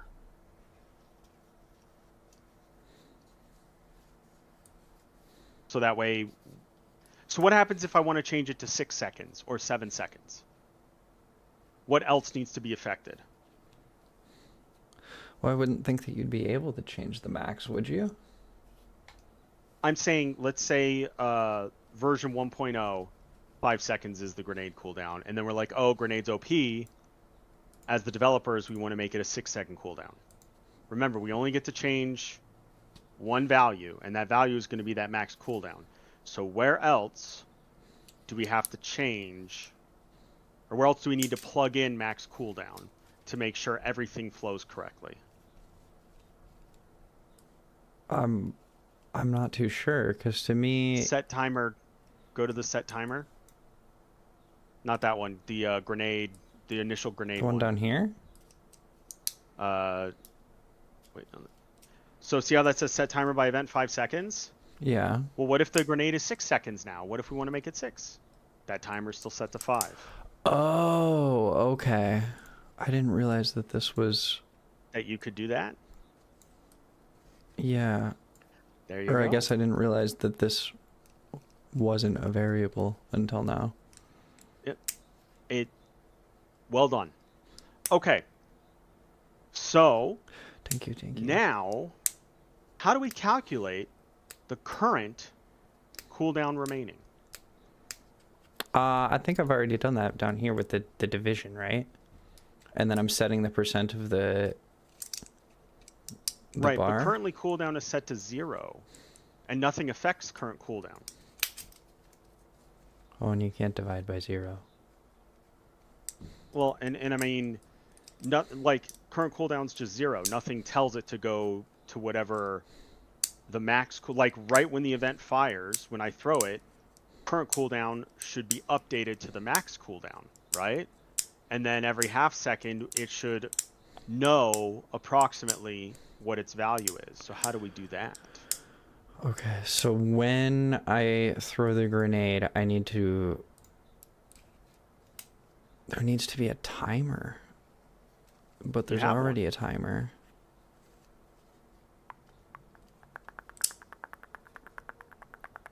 So would we take... would we set the current cooldown to the... Do we have a variable that we could set it to? 1 second. I'm thinking. Thinking is going slow right now. I'm hitting you with so much info. Yeah. It's absurd. That's kind of what's happening. Yeah. No, I know, because I've been there.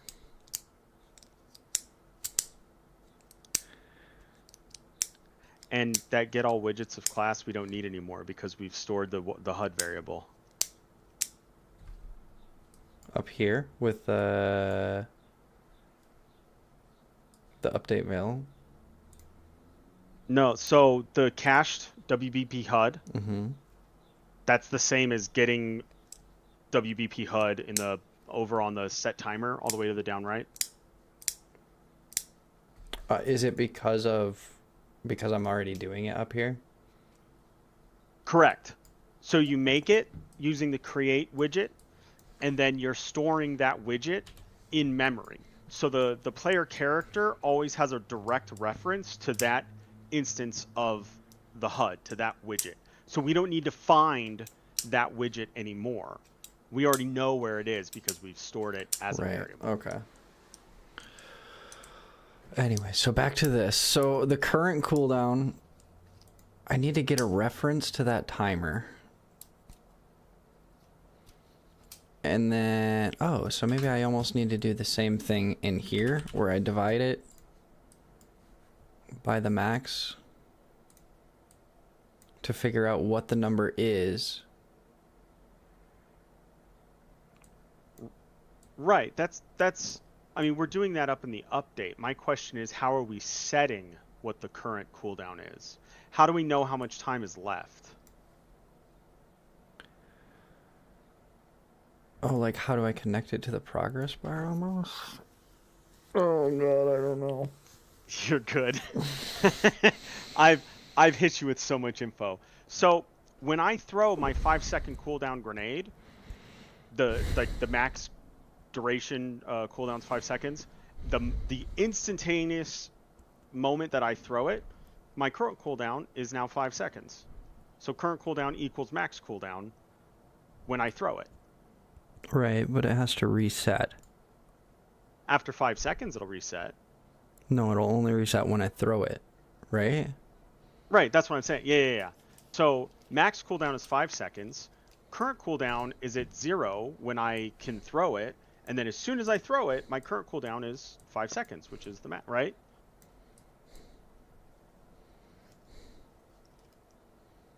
Is it just as simple as setting it to 0 then? It's as well, okay, you're thinking of this inverted. If it's on cooldown, like if I cannot throw it, it has a duration of timer. So max cooldown is 5 seconds. The timer doesn't count up, the timer counts down. Oh. Okay. Yeah. So whenever it hits 0, it'll be able to throw the grenade? That is correct. Now, why did you put 5 there? What happens if we change the cooldown to 6 seconds? There you go. I think you're about to do the right thing. Oh! Drag max. Is it max?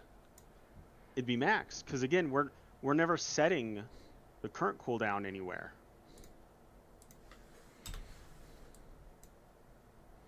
Oh, right. So I'm setting the current cooldown to the max cooldown.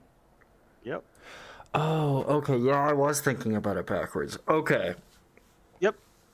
So it's counting down to 0.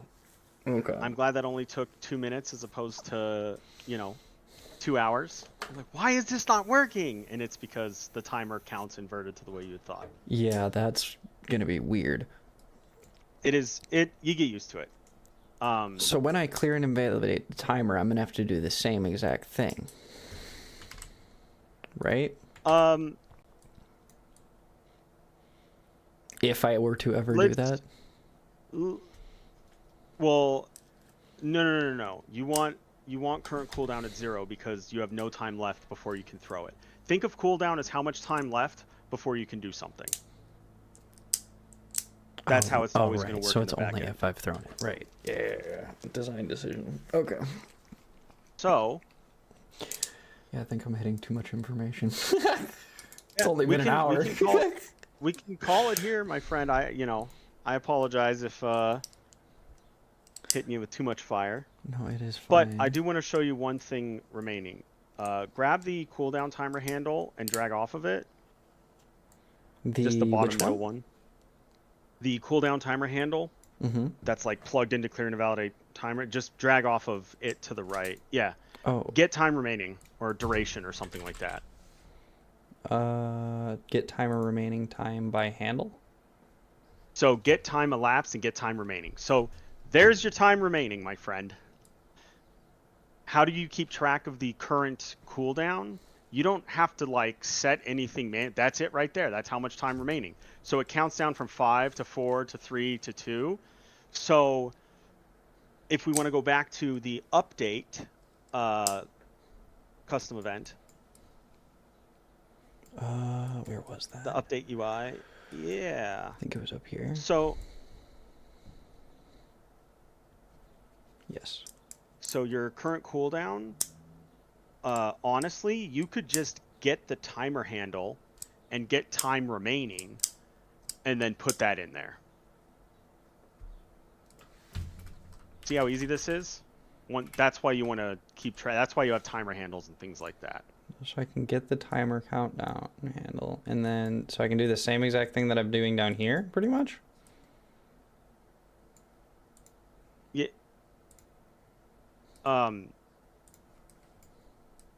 Or I can just. Yeah, you could just delete that real quick. Or yeah, that's fine. I see what you're doing. So here's the amount of time left. Yep. And then plug that into current cooldown on the left. Because you don't actually need a... Right, because that's more accurate. Yeah, I mean, it is the current cooldown. And that's why you use timer handles. It keeps track of that instance of the cooldown. I feel like these are going to be used everywhere then. They should be because they're performant. There is one way to make it arguably more performant for multiplayer systems, but for single player, this is how you do it. Okay.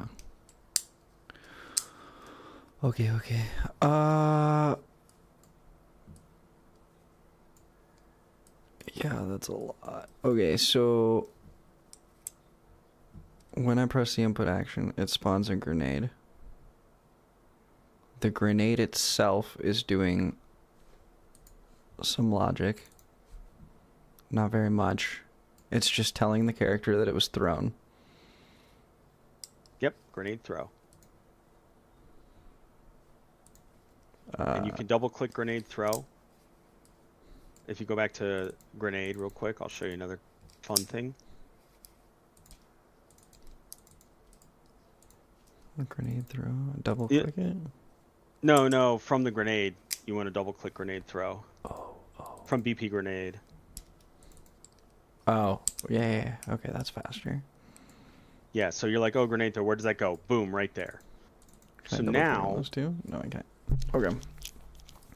After the grenade tells my character that it threw a grenade, or that it has spawned, it sets a timer. That timer that it sets is the max cooldown, which I can change in here.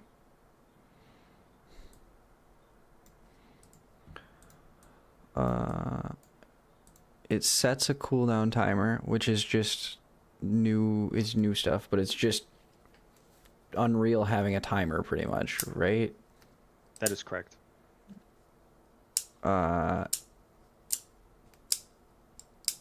When the timer goes off, there's also a separate event created. That is correct. How does this event get created, though? The grenade throw cooldown? Yeah, like When the does time this... is up, that fires. So if after max 5 cooldown seconds? is 7 seconds, 8, whatever you set as the max cooldown, then once that timer expires to 0, the grenade throw cooldown or whatever is linked to it will fire. So if my max cooldown is 6 seconds, at 6 seconds, when I should be able to throw my grenade again, we clear the cooldown timer and then we set grenade to not be on or to be not on cooldown, so you can throw it again. Mm-hmm. How does it know the difference between the top exec branch and the other event, or is it doing both of them? It does both. So it does the top immediately, and then it waits to do the bottom for the timer to expire. Like for whatever time duration is that you put in the set timer by event. But it immediately does the top row. Which is why immediately at the top the grenade is on cooldown, and then after the timer expires, it does the bottom row, which grenade is no longer on cooldown. Okay. Okay, so everything with the grenade now works. So now I need to connect it to the progress bar. You already have. Have I? We already did it, buddy. Go do it. There might be like a bug or two that we have to figure. Oh my god. Does it spawn the ball? Well, ball spawns at 000, so it's not going to spawn near you. You didn't put it in front of you. You spawn it off the map. Oh yeah. Okay. So let's do for location. What I recommend if you ever need to test something, get actor location of self. Just right into there. Yeah. No. So I would add do vector or drag off and do add from the get actor location. Add what? Add operations. Add the green one at the bottom. Not all the way at the bottom, but hit escape and do it again. And when you type add, it'll be the first one that's highlighted. Just straight up add? Yeah, operation. No. Reconnection. Reconnection successful.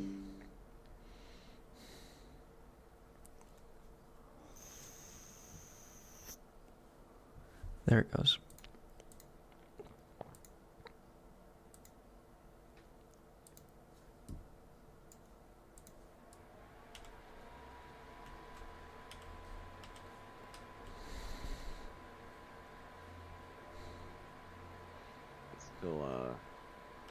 I still got nothing on my end. How far is 250? You are about 125 units tall. Okay, so it should be straight above me. Correct. I can't see anything, unfortunately, so... It's okay. I do not see a ball. Did it fall? So go to BP grenade and make sure projectile movement gravity scale is set to 0. Gravity is set to 0? Yep, gravity scale set to 0. Otherwise, it's going to fall right through you. And, I mean, I guess it depends on collision settings as well, but... No gravity. I think I also did restarted. something with physics. Yeah, you could literally just turn physics off. Because we're just trying to get something to spawn in the map right now, right? So, simulate physics off, and...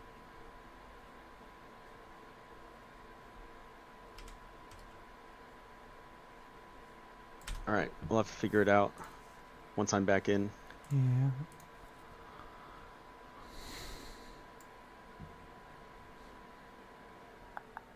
Alright, I'm in. I had Let's it take a spawning look. earlier.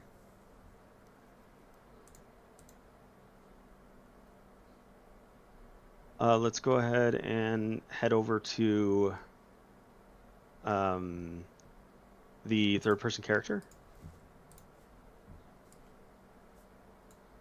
Yeah. Oh, I guess I wasn't. That probably helps. Oh, you never connected it. Yeah. Yay! Ball. And then I can make a new ball? Oh, I can make a new ball even without... Oh. I can make a new ball before 5 seconds is up, though. Do you know why? Because Let me figure it out. the- I'll look in the Okay. code. you got it. Do I know why? Yep, there's a couple more things we need to do to polish this up, but the first one is you've already realized it.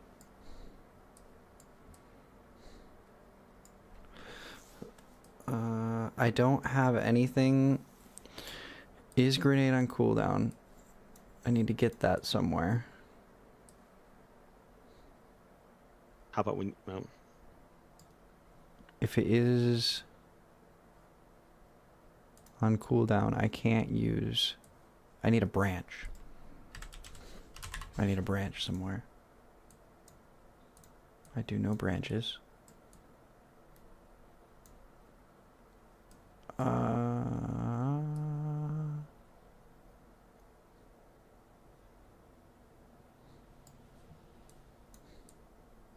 you know, in Destiny, when I try to throw a grenade and it's on cooldown, it goes... "Eh, eh." Yeah.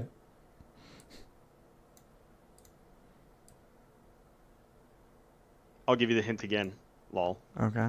In Destiny, when I hit the button to try and throw a grenade, Uh-huh. if it's on cooldown, it goes... "Eh." Uh-huh. So. Shit. After the 5 seconds. So no, it's before the 5 seconds.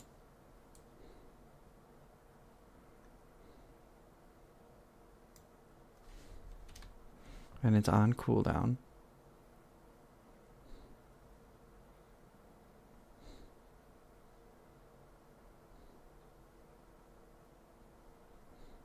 Am I not on the right track here with getting... I'll say it again. Oh no. In Destiny, you're good. I just don't want to tell you the answer. Uh-huh. When I hit the button to throw a grenade, if it's on cooldown, it goes... "Eh, eh, eh, eh." So at the very, very beginning.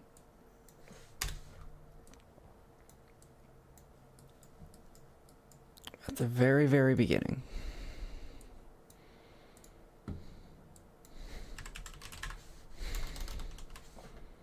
If grenade is on cooldown, it goes. You got it. Otherwise, it does not. And I can do different Don't worry. code later for what it would do if you don't have grenade. It's for visual and audio messaging to the player. Yeah. So the grenade highlights that it's down, and you hear... "Eh, eh, eh." That's called Yeah. messaging to the player. Which that I can literally just like play sound and yeah, okay. Yep. Perfect. You don't even got to do it right now. Oh, I think I did it backwards. That's going to happen.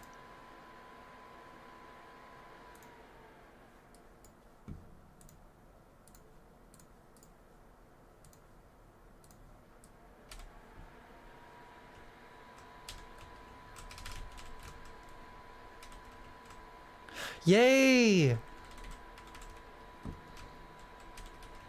It works! Yay! Congratulations, my friend. Thank you, thank you. Of course. It works. Okay, yeah. I did understand that. Yeah, okay. Right at the very beginning, as soon as you press the button, it should check. Okay. In 99% of ability systems, when the player does something, or when an action needs to take place, you check cost and you check cooldown. Do you have enough mana? And is the spell or ability not on cooldown? Cost, cooldown.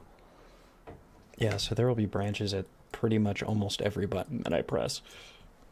So,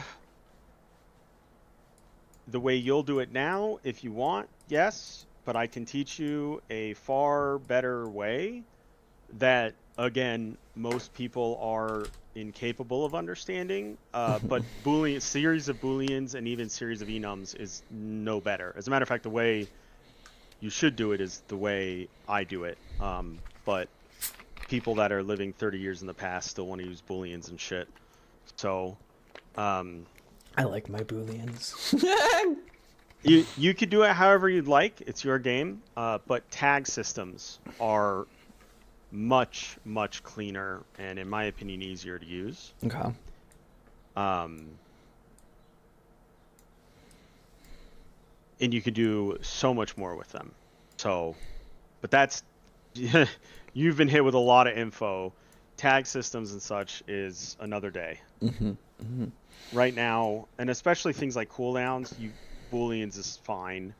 The problem comes in when in more like strategy game and RPG-esque games, when you can have multiple states. Oh, I'm silenced, I'm disarmed, I'm rooted, I'm stunned, I'm rot locked, I'm weak, I'm this, I'm that, I'm immune to this, that you just end up with, literally hundreds of booleans, and it's completely unmanageable.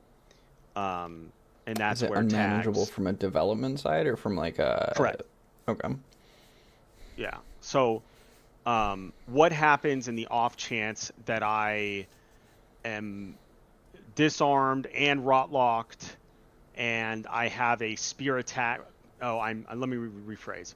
What happens when I am disarmed and I am movement locked and I have an attack called Spear Lunge that uses both movements and my weapons?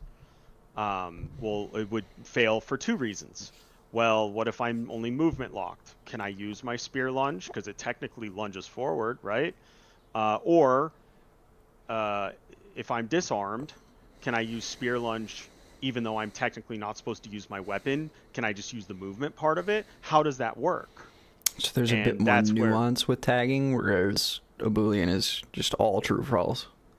Yeah, you're going to end up with literally hundreds of booleans and literally tens of thousands of potential states that the character is in, and then you have to write code for every state. Oh, okay. Whereas tags, there's only so many things that you have to worry about, and complex interactions and like edge cases are handled automatically in a sense. So, but right. You don't even know what a tag is currently, so as far as I know. So don't worry too much about it. That's another day. Right. Yeah, I'm understanding kind of what you mean by it, though. It does make enough sense. Yep. I mean, I'm probably going to end up doing a throwing knife, which I can probably pretty much use this same code, so I can look into it again and make it work my own way, or make it work and figure out the logic myself. Because a throwing knife is basically the same logic. I have been able to do... Like, the weird thing I think is going to be, like, once I start doing animations and stuff, am I going to have to change all of this? Because I want to do the animation before I spawn the grenade. Oh, I guess no. I just play the animation and then I spawn the grenade. So what happens is, let's say the animation of throwing takes 1 second. At the 0.3 second mark, that's when the knife actually launches, right? Like, yeah. And then the remainder is just my arm coming down forward. So you'll have a 1 second animation, and at the 0.3 second mark, you will spawn the knife. The animation will notify you or notify the game, spawn the knife, throw the knife. That's called an anim notify. So, Oh, I've messed with that a little bit with sphere traces. Yeah. So, yeah, the anim notifies is how you'll handle that. And then action points, as I call them, which you can call them attack points or cast points, whatever. But basically, in an animation, if you want something to happen, you put an anim notify at that point in time, and that anim notify will run code such as spawn knife at socket of my right hand, and then on knife begin play, it takes the angle of your camera or your player character, your whatever, puts gravity on it, and throws it in the direction of whatever you have determined. Simple. So how would I find the hand, like the right hand from like the spawn player location? Character. So for number 1, you could do it on the knife, where you would get owner, because the player character would spawn the knife, right? So you would get owner, get the mesh of the owner, which is the android skeleton, get socket of mesh, and then be hand_R. Okay, so let's do it for this grenade one that we've already done. Sounds good. So the location is no longer going to be this. Keep self though. Yeah. Okay. Actually, you know what? Just drag your mesh in. You don't even need self. Okay. And then I'm gonna get socket location. Okay. Get socket location. Or bone name. Okay. Location. Yeah. In socket name. This hand is hand underscore R. And then I can just plug this into the location. That is correct. You don't even need the plus. The plus makes it come out above you, remember? Oh, right. That's if I wanted to spawn somewhere else. Now that sphere is going to cause some addition issues to because it this. has collision. It's going to bump you. Okay. So let's see what happens though. It does. Wait, nope. Play. It doesn't. But it does spawn at my hand. Yay! And on its spawn, it should take your camera direction and apply that direction to your right hand, the forward vector, I should say, of the center of your camera. Apply it to your right hand, launch. Add a little gravity to it, you're good to go. Wait, say that again? So to spawn the knife, you want to, the direction you want it to launch in, technically I would say the velocity, would be wherever you're looking, correct? Yeah. So you want to get your camera, and then you want to get the forward vector. So it's basically directly straight from where you're looking. That would be in... That's in the grenade. Grenade, yeah. Yeah. So let's do a construction script. Oh, I've never done this before. Okay. And we're going to get player character.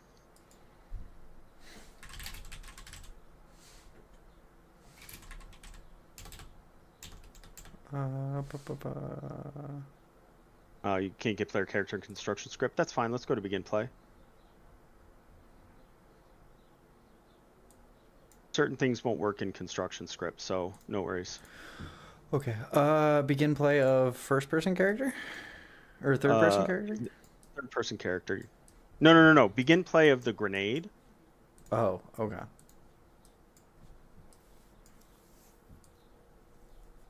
And, alright, we already have the player character. Drag off, get camera. Off of the character? Off of BP third-person character.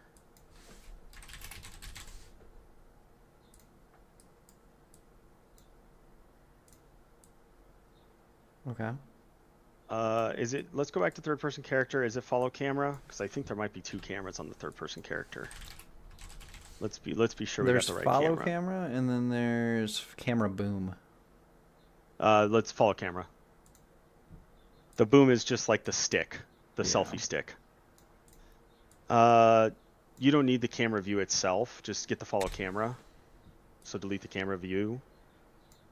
And then drag off of follow camera. Okay. And get forward vector.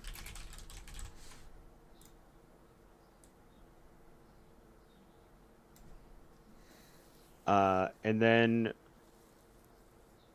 we want get unit direction.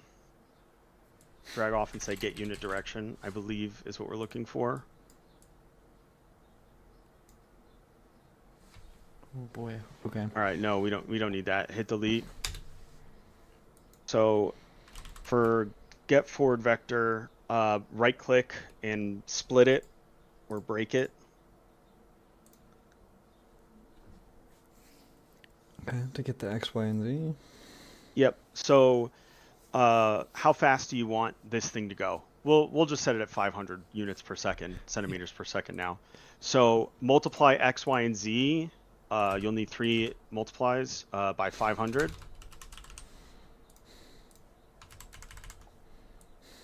And then once we get this in, I'll explain what I'm doing.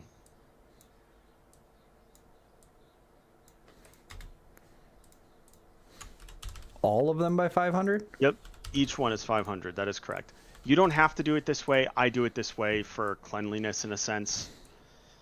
All right, and now we're going to... you don't have projectile movement. We need to add the component of projectile movement to your grenade. I do not. No, it just sits there. Yep. So under components in the top left, we're going to do add. Okay. Projectile movement. So PROJ, excuse me. You just leave it there. All right. And then click on event graph. It's fine. Is it not in the scene? It's not in the scene because it's just stats. Okay. So drag projectile movement onto the graph. Yep. And drag off of that, set velocity. I'll go over all the stuff that I'm doing in a moment. Yeah. At the bottom, set velocity. And right click, split that. Okay. Right click on the velocity node. Not the return, the enter. Yep. Like Oh, this? you almost had it. Split. Yep. XYZ into XYZ. The get forward vector, those 3 values, go into the velocities XYZ. Okay. Connect the set to grenade throw. So grenade throw exec over to set. Yep. Compile, save, run it. Compile, save, run it. Oh, it's cute. It's like a little bouncy ball. Yep, so it's got gravity scale on it, so it obviously drops pretty quick. But let's go back to the code and I will explain what's going on. Okay. So you did all of this in here. In the grenade. So on begin play, and we'll start from the beginning. So begin play, we get the player character, and we tell the player character, throw me, right? Grenade throw. Mm-hmm. Next, we get the player character, we get the camera, and we get the forward vector of the camera. That means my eyes. Like between the location is not here, we're just getting the forward vector, but basically whatever angle my eyes are looking at. So straight forward. That's what get forward vector from the follow camera does. Does it also figure out where the location of the camera is? No, it does not. Okay. So in this case, we don't need it because the location that we are using is your right hand. In Counter-Strike, and a lot of FPS games, tracers are fake. You actually shoot from the center of your face directly forward wherever the camera is. So in third-person shooters, that's far less common, obviously. Usually you shoot from a socket that is the tip of the gun. Nevertheless, in this case, our starting point is the player character's right hand. So And currently we're just shooting straight forward on the camera. Now, eventually what you may want to do is actually tilt the angle a little to the left, because if we throw this knife very far, it's going to be offset from the center of our eyes by, 20 or 30 units to the right. Not a big deal. But do you kind of get what I'm saying? Like, you're going to throw it straight, but it's straight from your right hand, whereas you kind of want the knife to go towards the center of the screen. Right. Okay. Yeah, I get it. But for now, how we do that is another day. But for right now, we're basically, whatever the angle is in three-dimensional space that we are looking directly forward, that is the starting angle that our grenade is going to go. Velocity is both angle and speed, right? So we start out essentially at 500 speed in this case. That's what this 500 number is. So X is forward and back, Y is left and right, Z is up and down. In those three axes, each we're doing 500 speed. Mm-hmm. That's all this is. If I'm moving, then is my speed going to be higher on this forward vector? No, because this is only this is taking into account the 500, and the follow camera, it's only looking at the angle that it's at. So it's not going to accelerate extra if you jump, throw a grenade, or if you like back up and throw a grenade. It's always going to go the same distance. That will change how far it goes, looking up and down, because if you do it now, but if you jump throw, there's no added acceleration or movement to it, because all it's taking into account is the angle of your camera. And then it has a flat set speed. So what you would want to do, if you want it to go further if you jump throw, is you want to add the current velocity of your player character to the grenade. So if I'm running forward and then I jump throw, that would add a lot more speed to it, right? Yeah.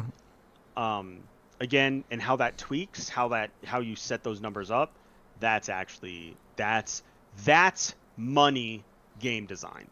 Anybody can do this, although actually very few people can do this, to be completely honest. That's how bad people in the industry are. But getting things like jumping grenades and how far it should accelerate extra on launch because you're jumping or sliding or something like that, that type of feel is very difficult to pull off. And that's where we would have to sit here and kind of, do I want it to be 2x, 3x? Is it linear increase? Is it parabolic? What are we doing here? Mm-hmm. Yeah.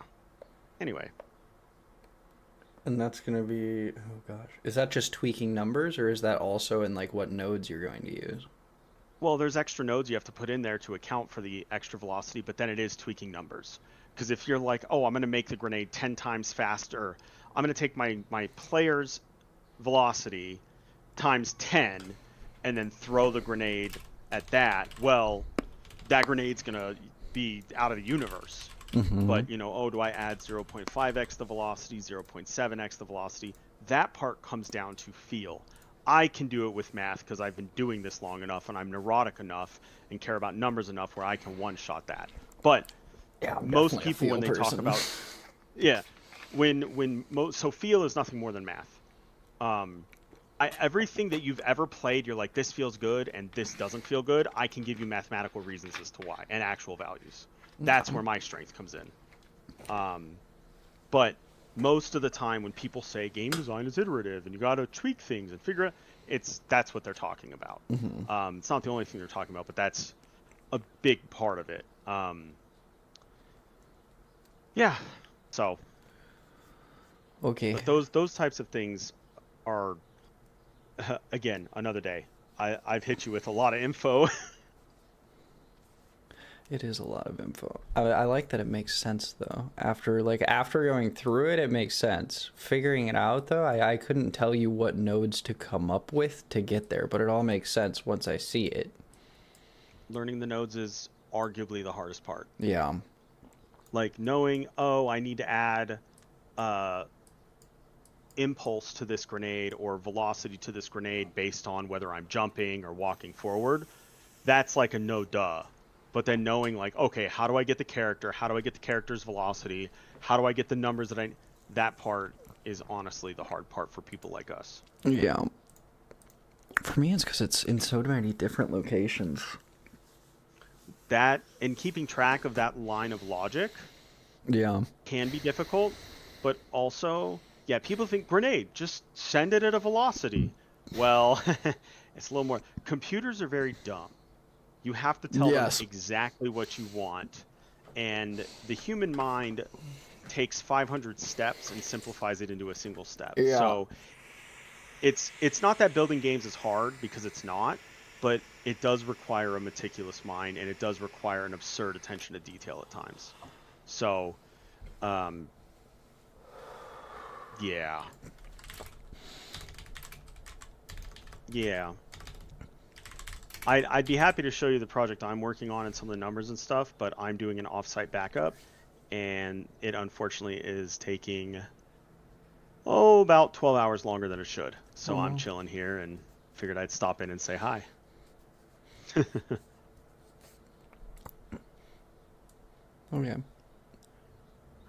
You're fiending for more, aren't you? I You're like, am. I want to do more. All right. I'm Talk to me. What do you thinking. want to do next? I'm thinking through the forward, like, momentum on my character thing. Okay. I'll let you cook. I'm going to grab some something to drink. Yeah. Be right back. So I have movement.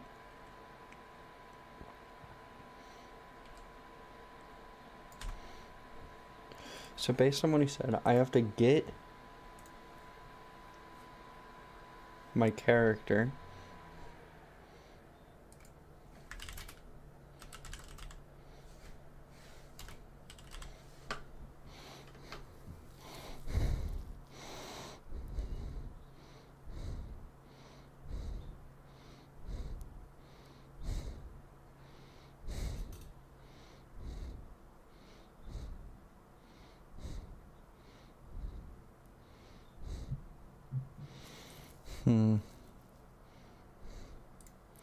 I could get this speed in here and then cast it to the grenade.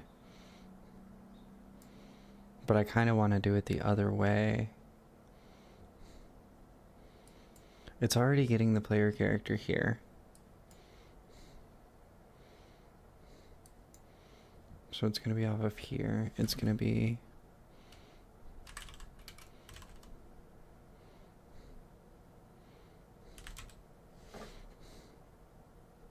I'm just going to keep looking through things until I find it. Get target. Suggest projectile velocity. What?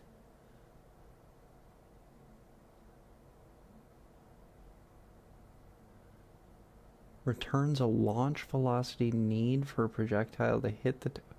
What? Suggest projectile velocity moving target. This is an interesting node. I like this node.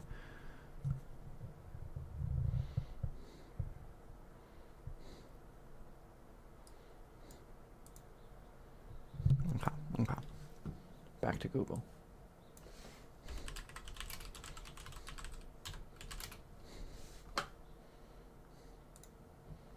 What does this move?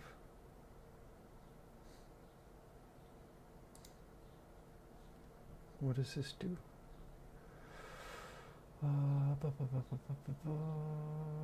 To me, this means you use the resulting toss velocity as a single impulse vector to get your object.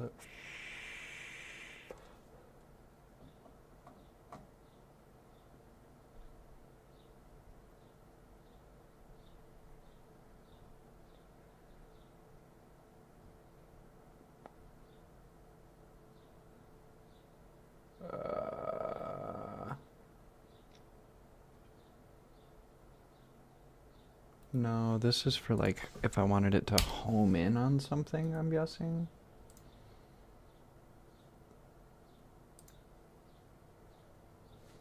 Like, if I had an arrow that would, like, track towards a target, it would suggest, almost like aim assist.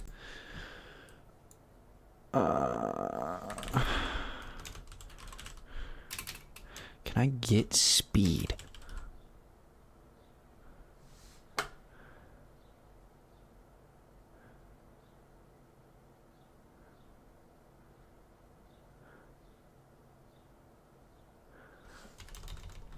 All right. What are we looking for here? I am trying to find my character's speed. Get character movement component. So, all right, it got you the character movement component.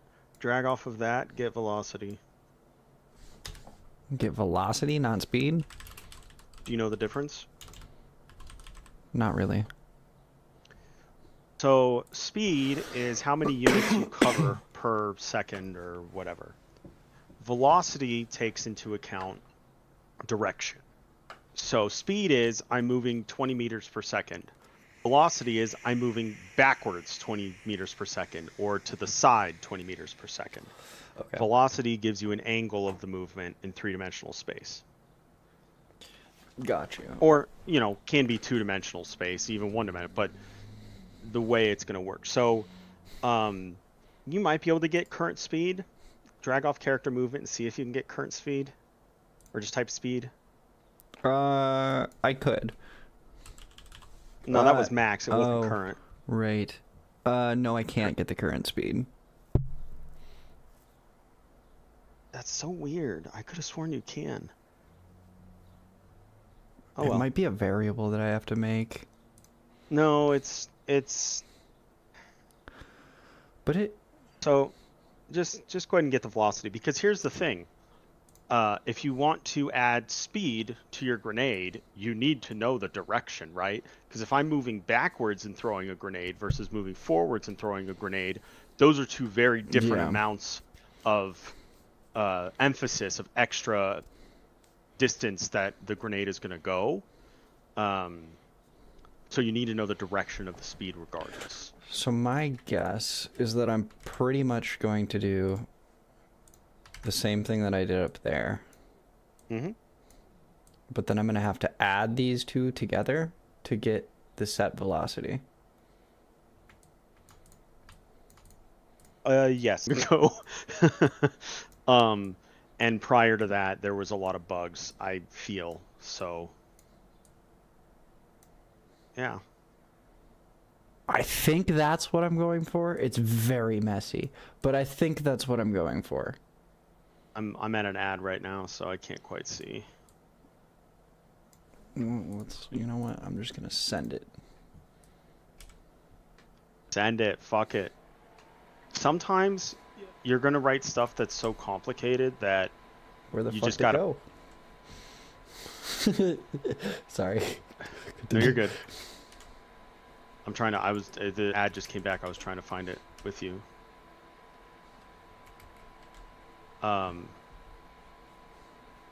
Is it spawning in the correct location? Yeah. Oh, I don't even see it. When I'm standing still, it works. Oh, there it goes. Yeah. When I'm moving, it doesn't. So I've done something. So that means I've done something, at least. I've done something. Yeah. Yeah. That's good. A different error message is progress. Yes. You. So the velocity is at least changing something. It's changing it poorly, though. So your velocity is not in unit direction form. For velocity, let's do times 3 instead of 500. I'll get to Y in a bit. Just change your bottom 3, like the bottom 500s, to 3. Okay. And now let's try that. And I'll explain the difference in Whoa! those. Okay, I must have been sending this thing to fucking Jupiter. Yeah. Okay, I got you. Okay. The first frame, it was on your hand. The next frame, it was outside the universe. Did you see it? Yeah, I saw the 3. I did not, okay. That is a much smaller value than I was expecting it to be.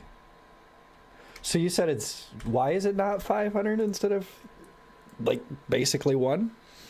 Yeah, so For the forward vector, that is what's known as unit direction, which is what I like to use. I try not to use rotators and all this other stuff. Just because I can do it, it doesn't mean I like to.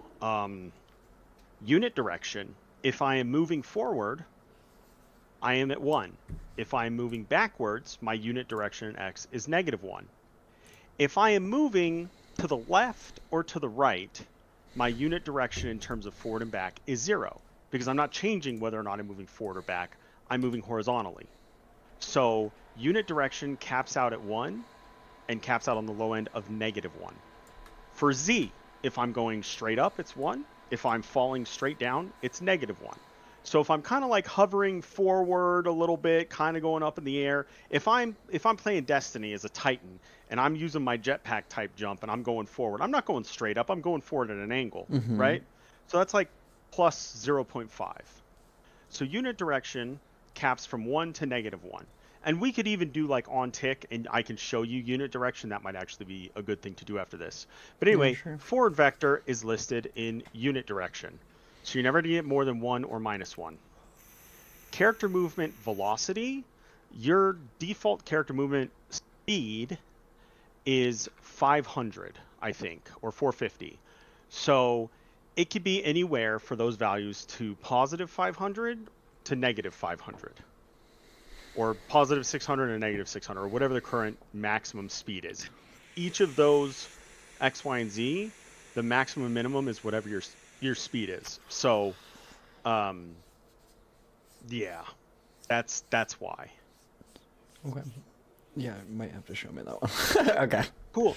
Let's go to the character. Cool. I think grenade's done though. Cool. Yay. Character. So, yep, BP character, and let's find event tick. Event tick. Yep, and if it's not there, you can right click on the graph and just yeah, type it's not event there yet. tick. Okay. Yeah. And this is where like servers being 20 tick, 60 tick. Correct. This 128 tick for CS:GO. Yep. So we're going to right click, print string, excuse me. Just right click on the graph. Yep. And then we want to drag character movement component to the graph, right below print string. Character movement component. Yep. Right below print string. Yep. Drag it right below. And then, I'm sorry, not character. Do follow camera. I apologize. All good. All good. So, yeah. So drag follow camera. We're going to get forward vector off of follow camera. Okay. Yep, and drag the return value from get forward vector into where it says in string. Okay. Yep. And go ahead, compile, save, and play. Ooh, okay. So now you're looking straight forward. See how X is 1? Yeah. And now look to the right. And see how X becomes almost 0 when you look horizontally to the right. And then when you're looking where you behind yourself originally, right, that'd be -1 for Right. X, because X is forward and back. Y is horizontal. I forget if left is 1 and right is -1, or if Y is right is 1. I forget. Z, as you'll see, when you look up, Z becomes 1. When you look down, Z becomes -1. So this is unit direction. Ooh, it's weird that Y and X changes at the same time. So X is whether or not you're looking forward or back, which when you're turning, you're changing whether or not you're looking forward or back slowly. Oh yeah, I And guess I then am. And then Y is left and right. Again, we're not doing movement, in a sense, unit direction right now. We're just doing look. Right. It's 2D, not 3D. Okay. Okay. I understand. Cool. So anyway, when you are throwing a grenade, you care about where you're looking, and that's going to be a unit direction. So that's why when it's maximum 1 to minimum -1, we want to multiply that by a relatively big number. Your velocity, though, now we can end this and let's take a look at your velocity. So let's go ahead and actually grab a character movement component.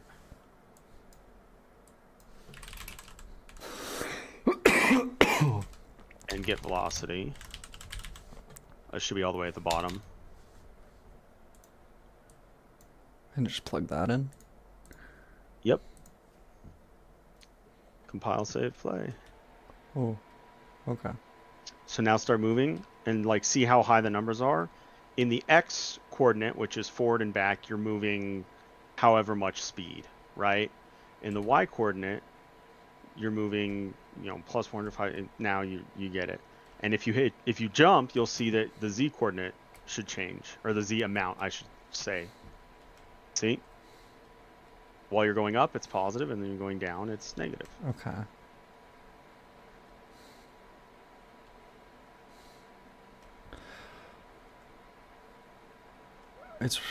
I'm trying to think in my head logically why the numbers are so much higher, but I guess it just is.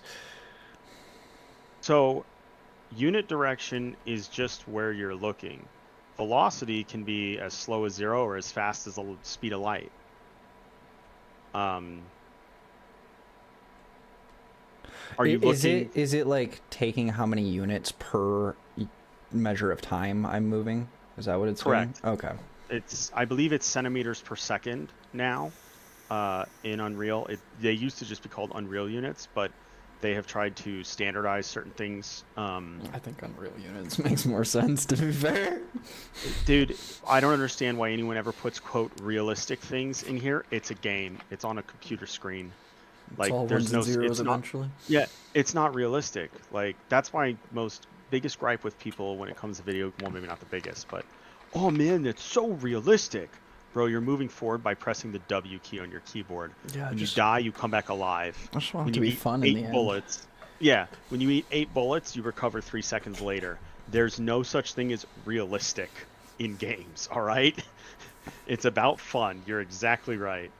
Anyway, so let me put it this way. If I'm looking forward, my X is 1. If I'm looking backward, my X is -1. So let's think about the concept of looking forward. That is 1. Can I look forward any harder?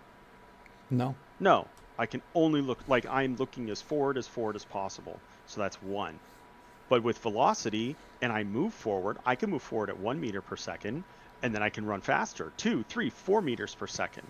So looking, I can only look forward so forward, right? There's no more forward than forward, so it's 1. It's maximum looking forward. But velocity, which is essentially speed, bro, I could be zooming at the speed of light. Yeah. So that's why velocity increases in number, whereas unit direction, which the direction doesn't have a movement component, whereas velocity has a movement component. So movement can be rated at any speed. Yeah. This is taking 0 movement, just a point. This is taking the movement into account and then multiplying that number by a percentage rather than by an actual speed account. Yeah. Sounds a little disconnected when I hear it in Discord and 10 seconds later it shows on the screen. Yeah. So I was like, oh, which one is he clicking? But yeah, I mean, I think you get it. So yeah. Basically, this number, the character movement number is already 500 roughly. Yeah. And I'm just, multiplying that by, in this case, 10%. Yep. A forward vector, a directional vector is going to be anywhere from -1 to 1 because I cannot look forward any harder than I'm already looking forward. The most I can look forward is a value of 1. Same way the most I can not look forward is -1. I can look backwards. I can't look backwards any harder. So. Cool. Yeah, this actually makes sense. The numbers and like tweaking everything. Ooh, that shit makes so much sense to me, man. Okay. I'm telling you, I would take a pro Dota player, I would take a pro Halo player, I would take a pro Destiny player, I'd take a pro pretty much any player over almost anyone I've ever worked with when it comes to designing games. Oof. Yeah, man, it goes to rough explain why out there. half the games coming out are a little bit Yeah. rough. So, inside info, nepotism has destroyed the industry. People just hire their friends that know nothing. They've played not Fortnite for 3 months, surprised. and they're like, bro, I can make better than Fortnite, bro. It's easy. You just put some guns in people's hands, right? And, nepotism infects every industry, but it is, I would say, 99 out of 100 people in the industry currently, although that number is getting crushed because, as you may know, every studio is going under because when you It's have a bad. bunch of nepotism people in there that don't know what they're doing, literally I'd say 99 out of 100 people. Well, if I have a 500 person studio and only 5 people know what they're doing, there's no way that studio survives. So I will say that ego is definitely what is making me try Unreal, though. I see Yeah. all the games coming out right now, and it's like, I don't know, man. I feel like I could do better. you can. It's So, gonna I take did- years, but No, it's not. It'll take you 30 days. You I could think? teach you in a single weekend. I could teach you in a single weekend to do better than pretty much any AAA studio. Oh shit. I'm not kidding. The question is how fast can you ingest the info because it is extremely dense. Yeah. This is excellent foundations. It only gets significantly harder from here, but you understand how to make good games already. Yeah. All you have to learn is how to make Unreal do what you want it to do. Yeah. You already know if I jump throw a grenade, it should go further. People don't know that I'm not kidding. If you were to ask 100 game designers, should the grenade go have extra velocity if I jump throw it? And they'd be like, jump throw what? And you're just, oh my god. I know the exact feel that I want. Yeah. And if something's missing, I can quickly pick up on it. Absolutely. Especially my big issue is going to be boss fights. Once I get to designing actual enemies and encounters and because I got to worry about making the character work first. But once I get into that, dude, it's going to be so fun. It's easy. You'll get there very quickly. I hate making the character work, but once I get past the idea is going to start flowing, yo. What do you mean by the character work? Getting the mantling and the grenade throwing and the melee abilities and getting all of this stuff working. Yeah. I call that the grunt work because that's all it kind of is. And people are like, no, that's the game. I'm like, no, it's not. It's a large part of it, but that's not it's not the what game. makes the game the game. Yeah. Being able to mantle doesn't. It matters. You have to get in there. But how fast I climb up, right? That's kind of what matters. Mm-hmm. And that's what people don't realize. And that's executives don't even realize that. No, dude, that matters. Because if it takes me forever to climb up something and the game is fast paced, you've already killed your game. Because people are like, go faster, go faster, and they're already frustrated. You've already lost them. Yeah, I'm right? not gonna lie, that's the part I'm looking forward to. Yeah. Getting all of the systems working is I don't know enough of it yet. I wouldn't know about this cooldown timer thing unless you told me about it. Yep, and there is a reason that I was like, oh, I'm hopping in his Discord. Mm-hmm. This would have been impossible to type to you. Yeah, for So, sure. Another thing I'm curious on is why you think begin play and then creating the widget here is not the play to go. If there's a more intelligent way of doing it, I would like to have that foundation from the start. Absolutely. It's not that there is a more intelligent way. This is perfectly fine and probably optimal for single player games. Mm-hmm. For multiplayer games, you need your widgets to be created either from the controller or from the HUD. So this is the other thing I've that I was messed going with the to controller before. Yeah, It's a game mode, right? No, it's a game core system. So This is an extreme can of worms you're about to open because I'm going to teach you everything at once so you actually have it all. You down? Because this is going to be another serious thing to learn. Yeah, let me get a cookie. That sounds good. If I get a cookie, I'll be ready. There it is.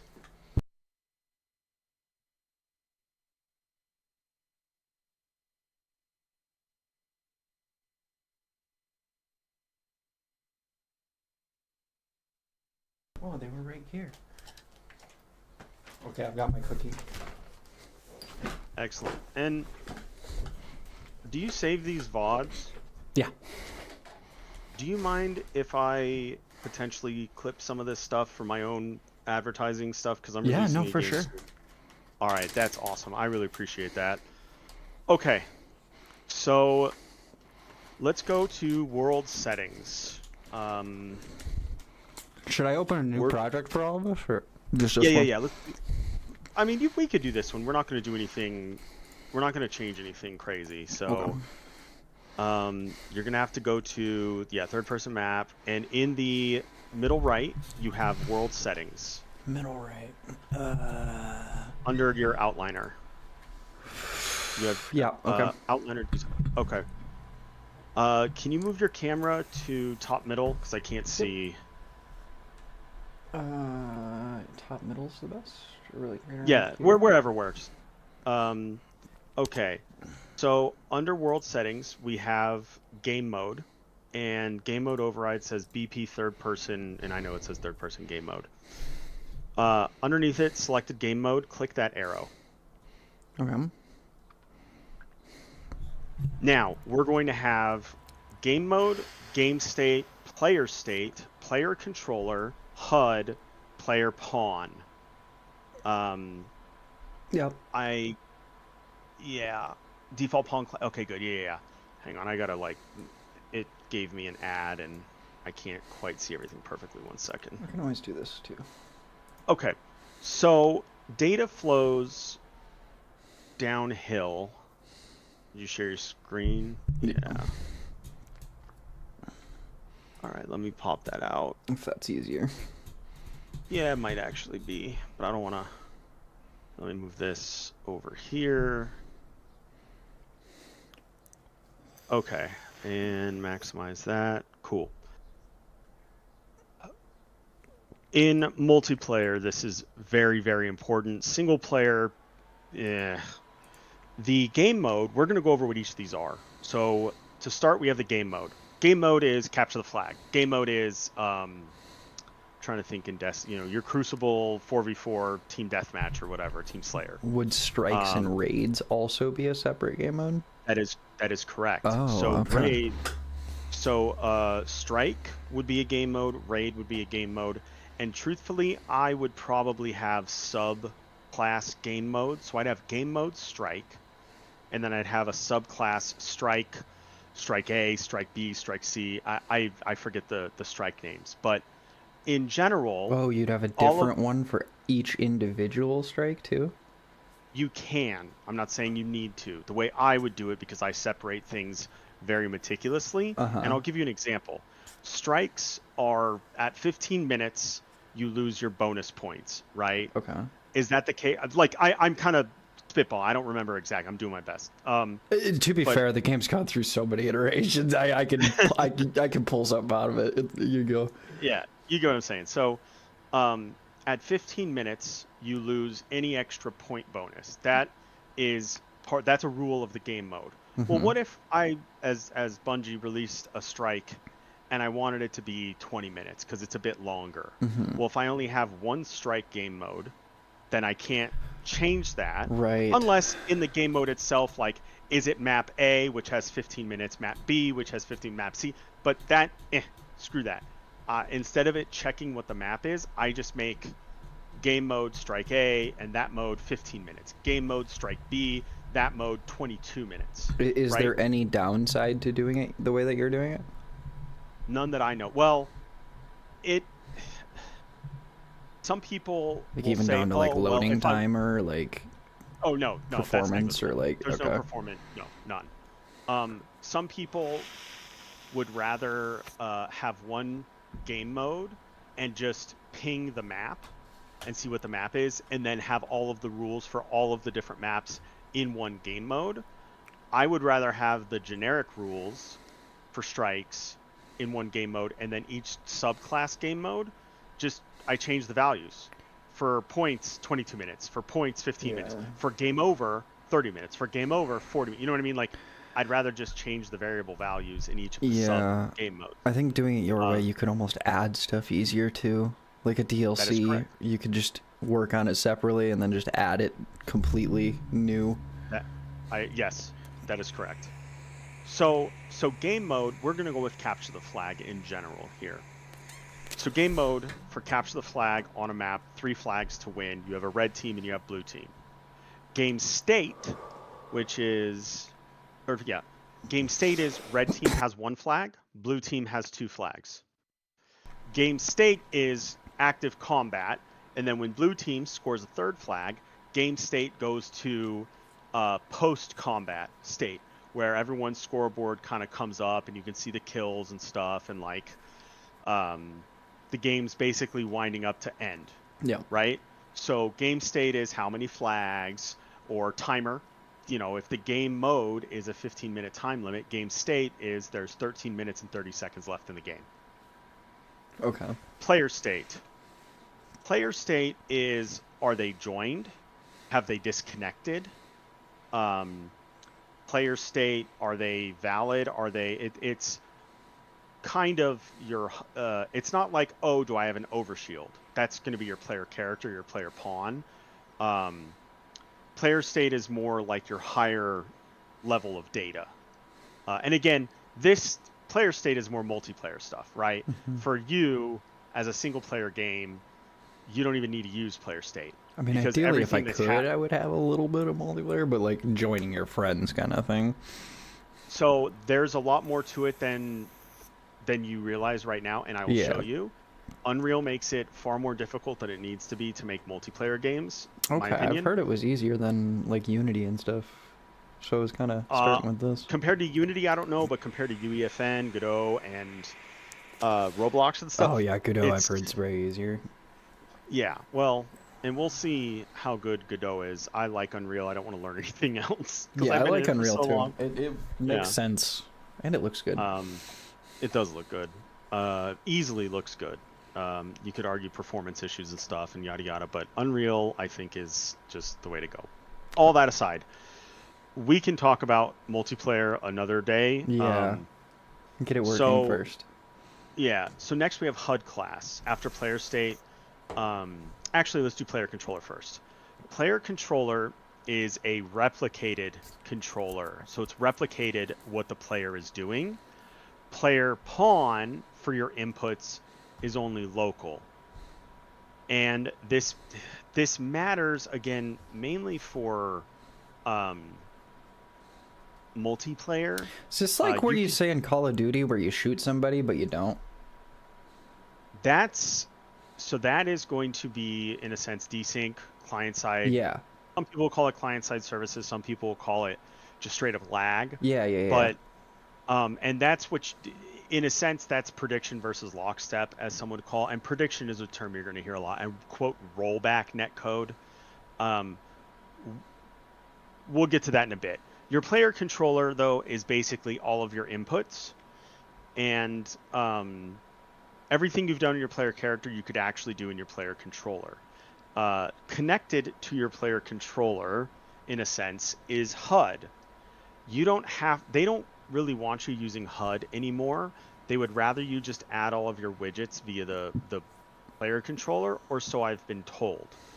Now, HUD has a couple of really nice things in it, primarily for RTS games, StarCraft, Warcraft, etc. You're not building that. Mm-hmm. So you can do all of your HUD stuff either in your player controller or in your player character. Either works, but for whatever reason, controller is like more connected to HUD. I can't even think off the top of my head the reason you want to do your widget blueprints in the controller as opposed to in the It's because for multiplayer stuff, the controller, think of it this way, has access to more multiplayer stuff, whereas your character and your widgets don't. And that's a whole nother shtick. Again, has to do with replication and authority and ownership, Right. which we can talk about later. But anyway, controller and HUD, and then the last thing is your pawn class, which is for you a character. Character is a type of pawn, but let's say I'm playing an RTS like StarCraft. I have pawns that are fighting Marines and tanks and stuff, but I myself am controlling a pawn. I'm controlling a camera in the sky that can select stuff and move stuff around. So not every time is your player going to be a player character. In a first-person shooter, third-person shooter, yeah, your stuff's going to be character, but in top-down games where you control other stuff, your Like if you default want to player get into pawn- a vehicle. Yes, vehicles are pawns. They are a special type of pawn. Same as character is a special type of pawn. Yeah. So the way that works is you just hide the character in the vehicle, give it no collision, it just hides in the vehicle and it can't be damaged or anything. And then you, quote, possess the vehicle, which changes your controls in a sense and whatnot, and you go from there. Is there a possess node? There is. Right click, or maybe drag off of controller. Get player controller, right click, get player controller. Drag off, possess, Oh, and okay. unpossess. Neat. And see that thing in the top right of the node, that little thing? Yeah. Is happens on authority only. Highlight it with your mouse. Okay. Server only. Authority, yeah, and at the bottom, authority only. So, if you're in multiplayer and you do this possess here in your third-person character, it will actually fail because it won't tell the server, hey, I want to possess this vehicle. You have to do this in your player controller because the character can't send information up. The same way the Right, widget... you said there was a hierarchy, right? Yep, and it's game mode at the top. Technically, it's the level, the map at the top. Okay, let Then me get game one mode. second. Let me get a notepad Yep. open. Hell yeah. You gotta get good with Figma. Okay, what was it? It's gonna be level / map, whatever you want to call it. And then game mode. And then game state.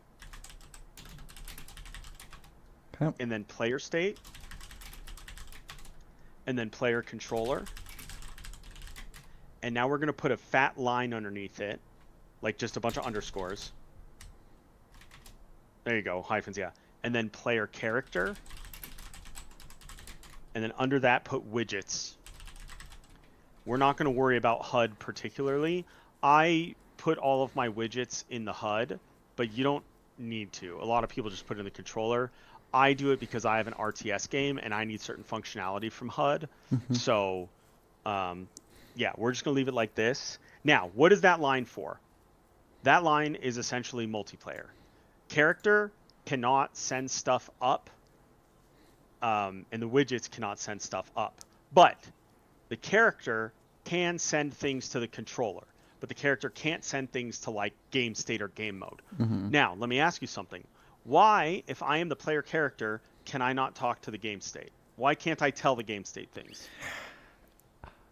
I don't know if this is a real. I feel like it's a legal reason, but that's probably not accurate. So if I'm the player character and I can tell the game state, remember game state, red team 1 flag, blue team 2 flags, and I'm running around and I can tell the game state stuff, I'd be like, oh, I'm blue team. I just scored a flag. Done. It's hacking is the main thing. That's why they do this separation. Okay. Because you don't want a person's widgets, a person's UI, telling the game mode, hey, change from capture the flag to team slayer. Like, what? So that's why data doesn't flow up. I'm trying to think of an example of that happening. But I guess it... I mean, so... Yeah, it's more like the player character asks for permission on the server to fire their gun, and if the player character can do it, can tell the server, hey, I'm firing my gun, as opposed to asking it, can I fire my gun? Then I can fire my gun every frame, even though it's a rocket launcher. Okay, that makes sense. Yeah. So my player character could say this pistol has rocket bullets, and the server, if I don't have to, Didn't that happen in Destiny actually?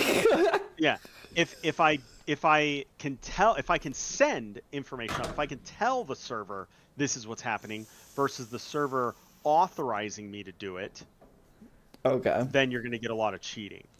So this, in a sense, is the first wave of defense. Doesn't mean it's good. Doesn't mean it works. Yeah, but I mean, you'll never stop it, especially today. Yep. That's why I only make co-op games. People are like, dude, you've been a pro gamer and like across a bunch of stuff, but like Halo, Dota, StarCraft. Why don't you make why'd you PvP think games? I quit? Yeah, I would never try and go pro in anything today. I tried to in Destiny for a while. It wasn't worth it. Dude, and like the last raid, it was all cheaters. The world's first, like the top 7 teams all cheated to get there. I didn't It's even watch it. disgusting. It's gotten to that point. Yeah, I don't blame you. So anyway, and I like co-op. Like I've reached the peak, dude. Like I've played against the best in the world. I don't have a world championship, but I've been close, and that's good enough for me, right? So I make co-op games because I like playing fun co-op games with my friends. And if someone wants to cheat, let them. Anyway, sorry for the tangent. Back on point. No, I like the tangent. I like talking about games, yeah. Yeah, I appreciate it. Hell yeah. So that's the authority order, if you want to call it that. Now, the player state, can tell that, like, the player state, if I disconnect, it needs to tell the game state, hey, player disconnected, and the game state knows, oh, now it's 3 versus 4. And in Counter-Strike, let's put it this way, it's 4 versus 5. In Counter-Strike, if someone disconnects and you have to keep playing, they give you extra dollars. They give you extra money each round to make up for being down a player. Or I so can, there are give a bot. Yeah, and so there are instances of things talking up, and there are ways to develop certain exceptions, but things like widgets will never fucking talk to the game mode, and will never talk. There's no way to do it. So, knowing what can talk to what will save you years of your life.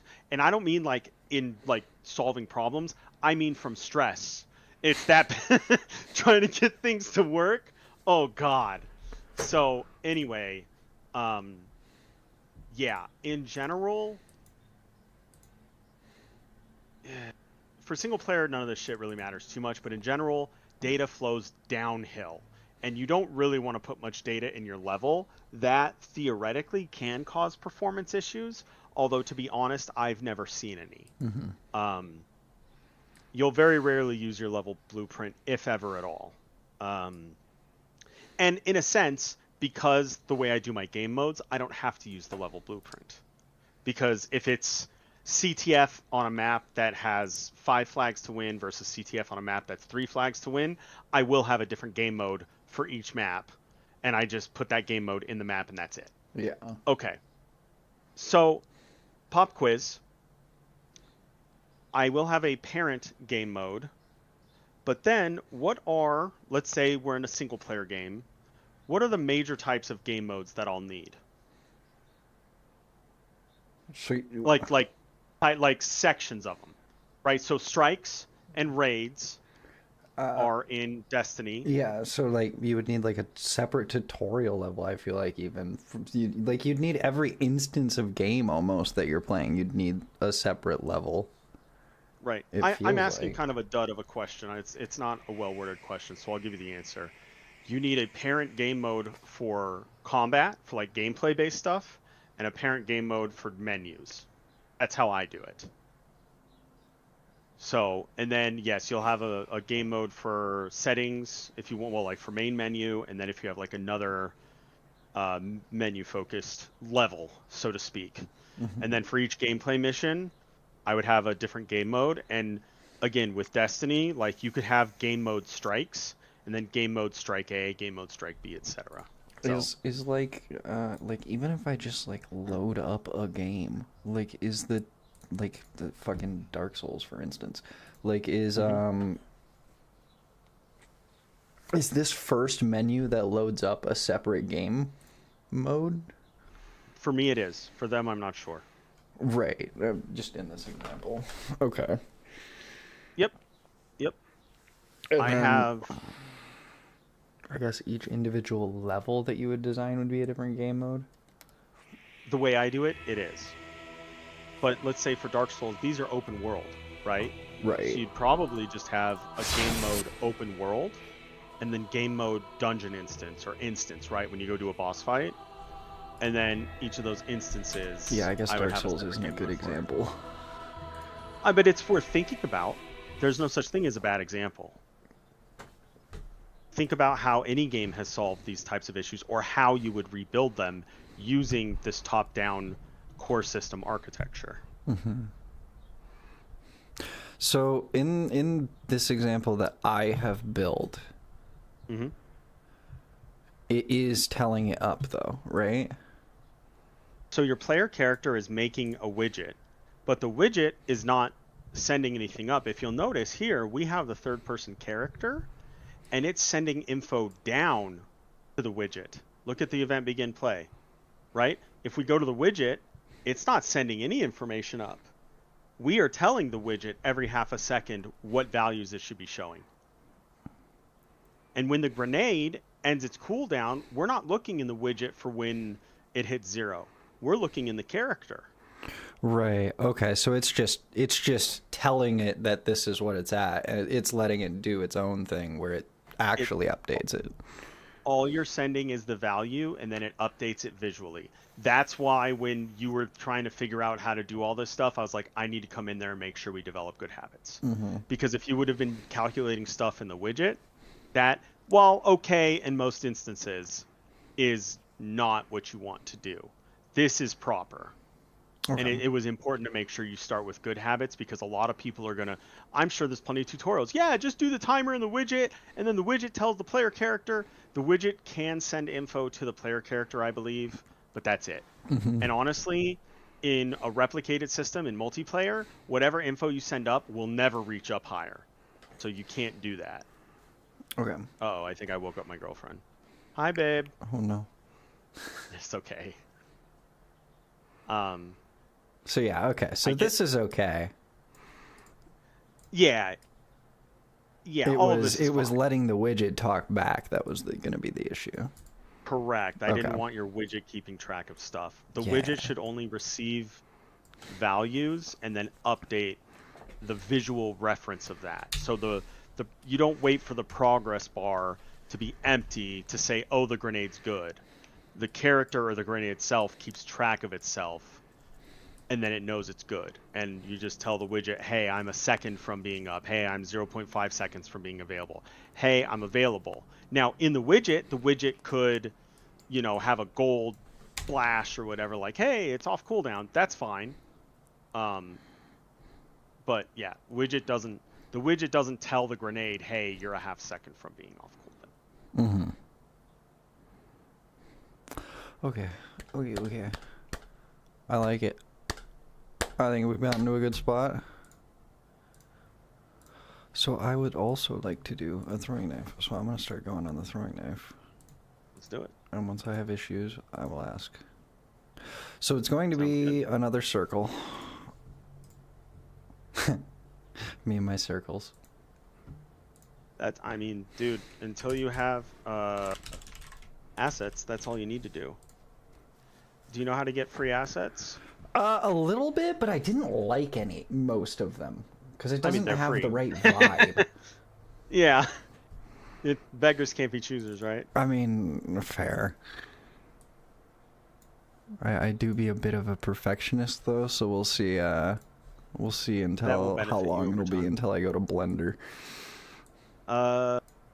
So if you care about the visual representation, then go for it. But for someone that cares about gameplay feel, I recommend just using default free assets, or you could pay like $10-20 for stuff. and then use that. You can modify assets pretty easily. Building stuff from scratch is difficult. Yeah, true. Modifying's probably might be. And there's also Yeah. AI at this point. But I mean, yeah, everyone's got their own idea about that. Yeah, I mean, if you're... I don't like it, but if you're a solo developer and you want to get something that looks good, I would recommend, sure, if you want to put a temporary AI thing in there, so be it, but then pay someone, hey, you know, put some real stuff in here. And if you're, I mean, here's the deal. As much as I'd like to sit here and be Mr. Honorable, build whatever makes money. So if you know the AI crowd wants AI art and, you know, a game about whatever, and you know you can make money doing it, do it. You're not, I mean, you kind of are hurting someone using AI, but it's...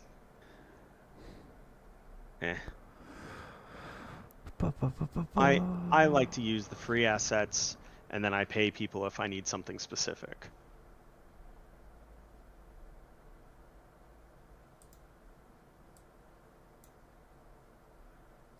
Yeah, I'm not too sure what I will do. I want to get it to work first.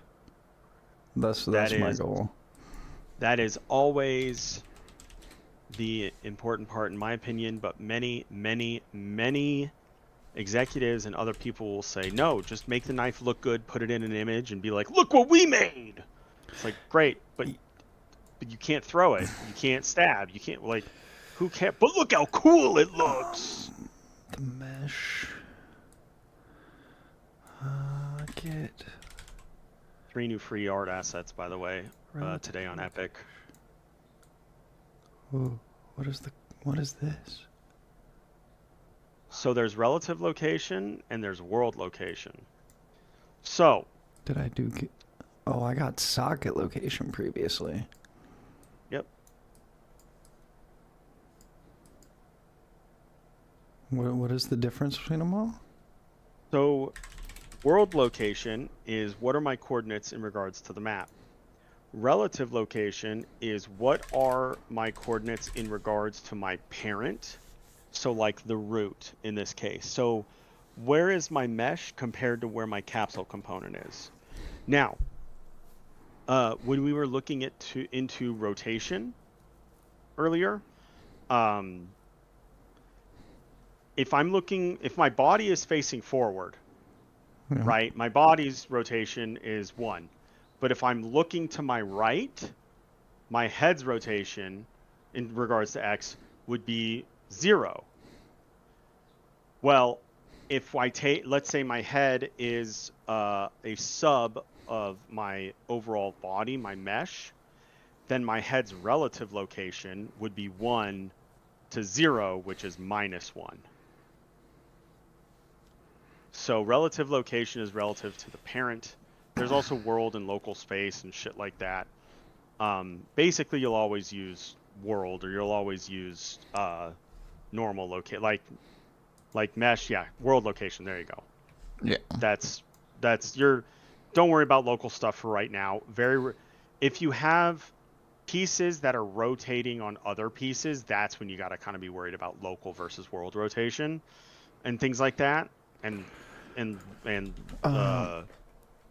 relative versus world location and whatever. But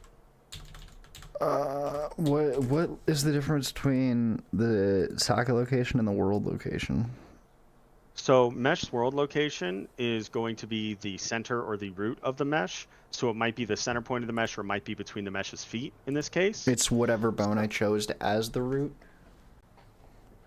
Well, this it'll be in the skeletal mesh. Yeah. Right? So the world, yeah. But for socket location, you could get its right index finger. You could get its left foot.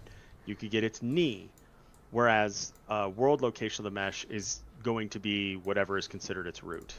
Right. So socket location's just a bit more precise. Yeah, as a matter of fact, let's go ahead and click on mesh in the top left. Okay. And in the middle right, you see skeletal mesh asset. Double click on that image of the android. Middle right, there's skeletal mash asset. Yep. Double click. Yep. Double click. On the right side, you see the bones. Yeah, I've been here before. Okay. Yeah. So like, let's click root at the top. See, it's bottom middle of the feet, right? But if you click spine 04 on the right, so it's that point. Right. Root is when you get mesh location, you're getting the root.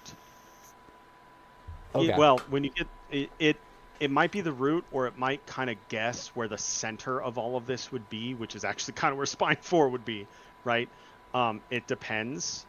I actually don't know which it would be, because I want to say I've seen both. Okay. Maybe if it doesn't have a root title, like if it doesn't have a root socket, then it guesses whatever the center would be. But if it does have root, it gets root. That's unfortunately I have actually messed around with this. When you don't have a root, it chooses a root that is like closest to the other skeletons that Unreal has in your inventory. It's weird. Sure. That yes, most likely. But everything that I use, I try to like make sure has root. And, like, Yeah. You know what I mean? Like, I would too, to be fair.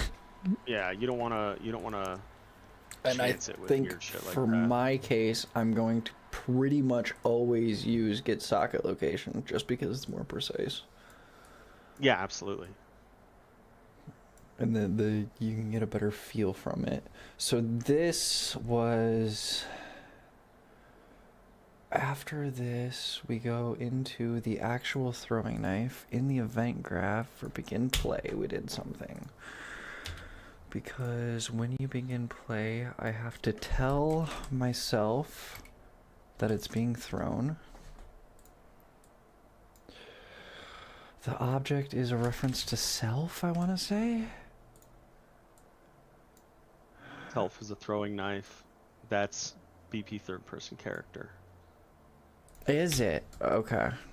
Yeah, because self is you're in a BP throwing knife. So what you want to get is you want to get the player's character, because we know that the player character is BP third person character, right?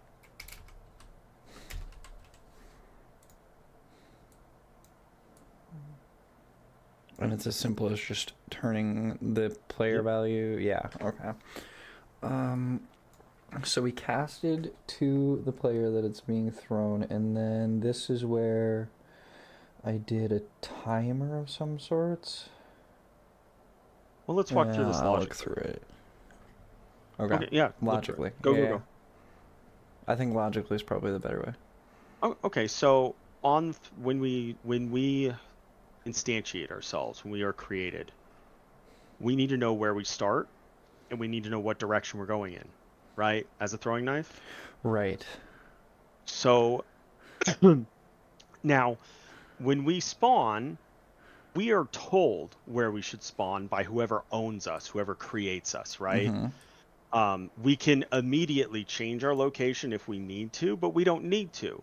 The thing that spawns us is the third person character, and the third person character is like you are spawning in my hand, correct? Yes. So let's take a look at the third person character, and let's make sure when we make the throwing knife that we're spawning it in our hand. Perfect. Mesh, get socket location, hand R, boom, right there. Okay, so then what do we need to do with the throwing knife? We need to make sure, now we know where we're spawning, now we need to make sure we're going in the correct direction. Correct. So I need to dragging from here should be okay. I need to get the player. Oh fuck. I'm gonna cheat. Nothing wrong with cheating. What is this? The custom event? Did I create this custom event first in here, or did I create it first in the grenade throw?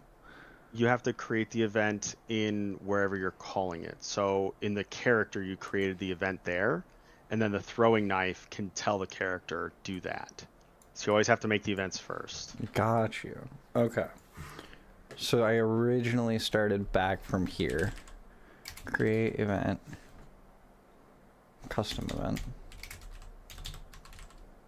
I guess it's just event.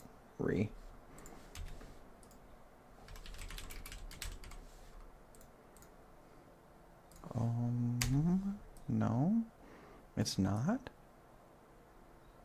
Should be right-click custom event. Yeah, there you go. Oh, okay. And name it whatever you'd like. Yeah. Throwing knife from here. So now the throwing knife is happening. Okay.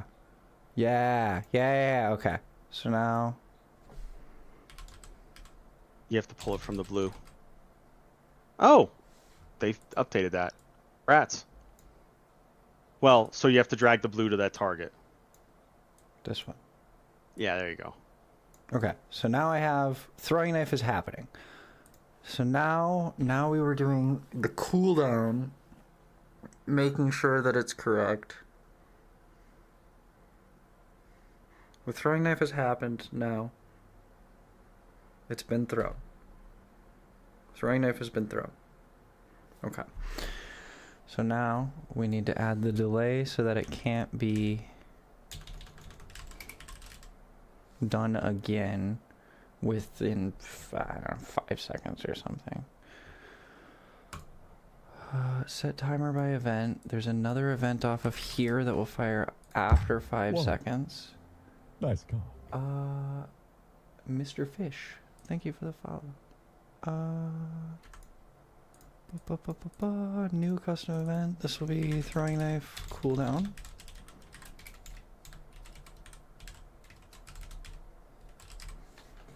It is going pretty well. We are forming good habits. Forming good habits. Very confused, but forming good habits. Okay, so from here, this is where the timer handle thing happens. Do I have to create a new one? I would, unless you want them to share the same cooldown, and that gets... That, yeah, you have to create one for each. Oh, okay. So this should have a different name. Cooldown. G cooldown timer handle. And throwing knife is T. Throwing K. Throwing K, T, K. TK. Cooldown timer handle. And this is a timer handle.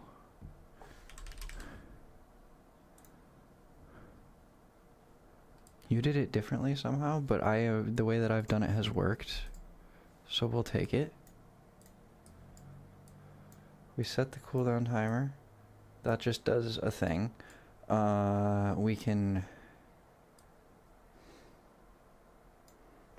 get the timer, but I'll do that later. Now I need to make a boolean. Is TK on cooldown? This is gonna be... This is totally an epic Poggers moment. And with the sub. Yo, thank you very much. I am working on kind of a shooter thing. My favorite games have been Destiny and Final Fantasy in the past. So kind of like a Final Fantasy Strike or Dungeon, but with Destiny mechanics. But I just want it to work at the moment. And getting everything to feel decent is kind of my goal. Is grenade on cooldown. Compile. Save. I can talk in a minute, by the way. My brain's working very hard. At the very beginning, which is when the input action. Where is the input action?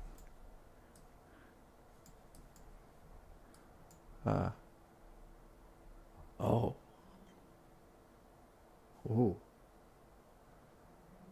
I was using the input action for mantle. That's rough. It was gonna be melee. I don't even have one for melee. Okay. Going back another step into actions. We have to create an input action. Input action underscore TK. Throwing knife. Triggers is going to be pressed I have been using Unreal for, I don't know, like 80, 90 hours probably. It's been over the course of a few years and in a few different versions of it, but I don't know. It's always something I kind of want to mess around with. I love video games, yo. Video games are special. They've always been special to me.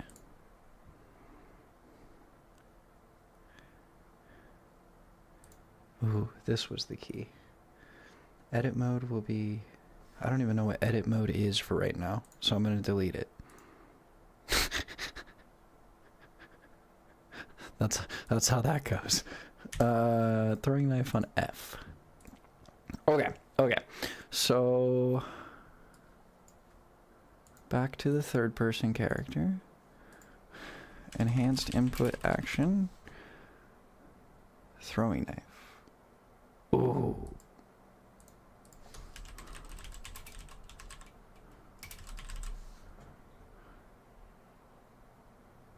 This one. Okay, so when it's triggered, there needs to be a branch to see if it's on cooldown.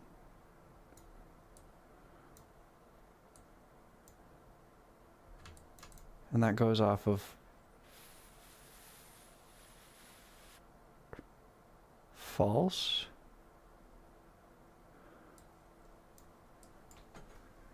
Sure.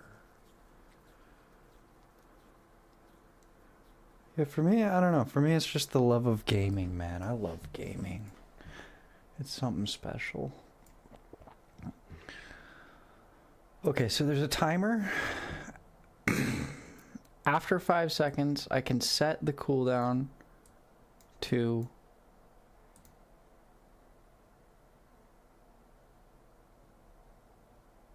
on. And I'll have to set it up here too. To off.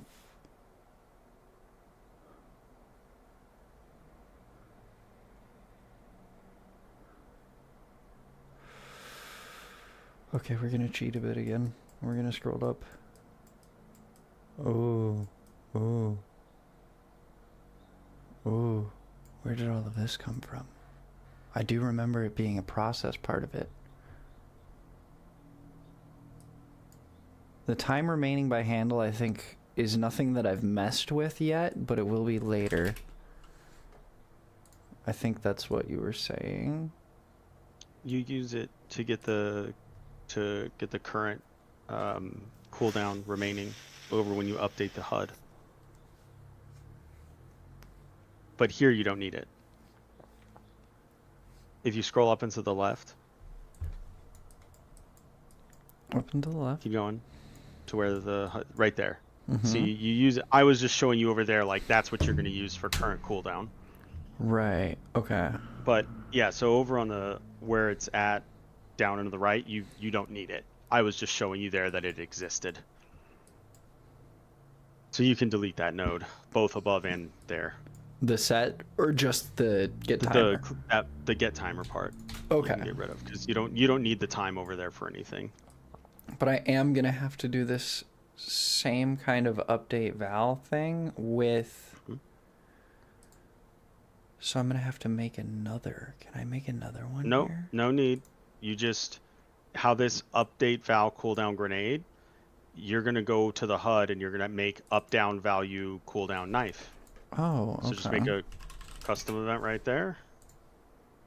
And I can basically just do the same exact thing that I've done up here. Copy paste.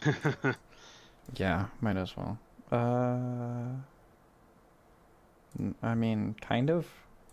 Yeah, you'll need to make a new, instead of grenade progress bar, you'll need to make a knife progress bar. Put it on the thing. Yeah. And then, of course, your custom event, instead of cooldown grenade, we'll say cooldown throwing knife. And instead of current G cooldown, it'll be current TK cooldown, you know? But it's... You need to do it on the node, not on the exec pin. You were dragging it correctly, it's just you were a little off. No, there you go. Ah, okay. And then reconnect the exec pin.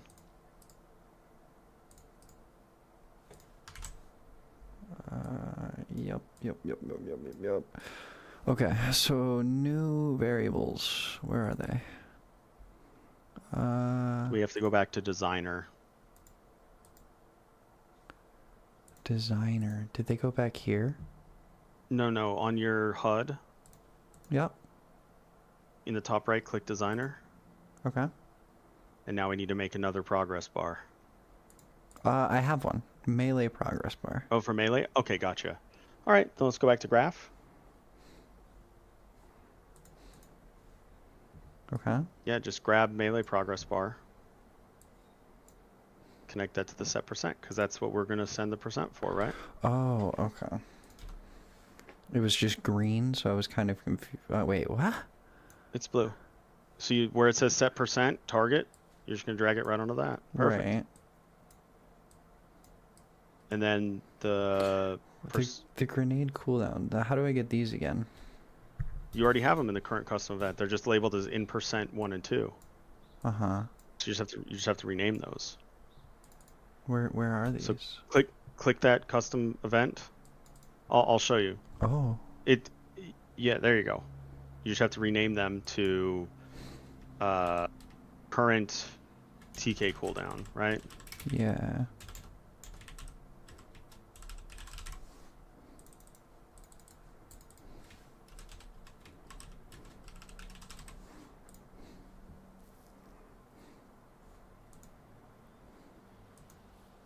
And we want to rename that custom event to update Val cooldown Yeah. throwing knife for melee. Yeah. Thank you.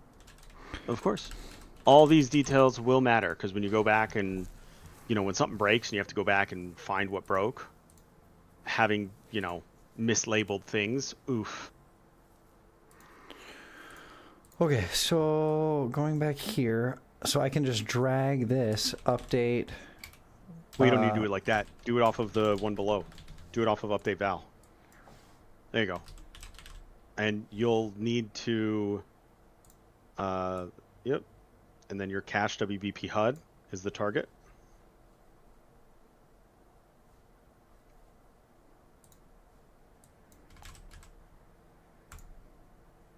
What was the cache HUD again? Cache just means it's stored in local memory. Which Cache I just was means setting it's it here. Yep. So instead of having to try and find it all over again, the character knows exactly where it is, and it doesn't have to scan through all of its memory to try and figure out where it is or do some function to find it. It just knows. It has it saved. It has that piece of HUD just saved in memory, so it goes directly to it. It's extremely performant. Because I've made it a variable, it's storing, but it wouldn't otherwise? Yep. Otherwise, Okay. we'd have to find it every single time, and it'll scan all sorts of stuff looking for it, and you don't want to do that. Makes sense. Okay. I would like new variables. 2 of them. For the current and max cooldowns. These will be floats, because they're numbers that can change and be decimals.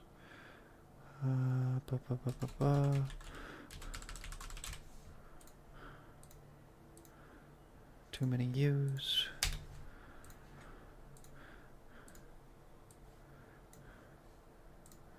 We get you, plug you in. Oh god. Things are getting out of hand. Until you have a blueprint on Blueprints from Hell, they're not out of hand. Have you seen that site? I have not. Let's see if I can.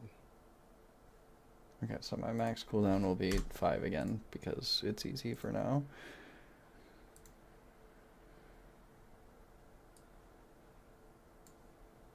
Is current cooldown for the grenade 0? Oh, it is.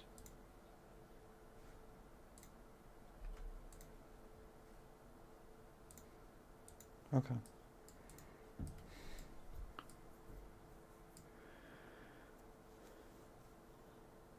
Oh, we did it differently. Oh, right, because this is getting the exact timer. Yeah. And this isn't getting... This is just whatever I set it to, rather than the exact timer. Okay. Yeah. You don't even technically need the current cooldown variable, because the current cooldown variable is the timer handle, right? Mm-hmm. But if you want to like set current cooldown to whatever that remainder is, like every frame, and then use current cooldown, you can, but it's just an extra welcome home. Welcome home. I've not done programming before. Friend made at home. Neither have I. I program, well, I program, but I didn't really pay attention in the class. It was 6th grade. So, yeah, I've touched code. I hate coding. Blueprints, white triangle to white triangle, green circle to green circle, yellow circle to yellow circle. Yeah, I can connect the colors. Yeah, exactly. I can do that. I've been doing that since I was a little kid. Yeah, dude, it's so much easier. There are times where C++ is better, but like very rarely. Mm-hmm. Yeah, I'm worried for that when that time comes. No, don't be. You'll never. The whole thing. My new shtick is not new shtick, but like, I just got all the socials for no code game dev, and like that's been my thing, is getting rid of engineers because they're all assholes. They all think they're smarter than they are, and they've never accomplished anything in their lives. Ooh, too negative. Sorry. Lol. I was thinking. Sorry. You're good. Right, I understand this. I just don't think to do it on myself yet. Boom, and this is going to be the TK handle. Boom, because it is the throwing knife.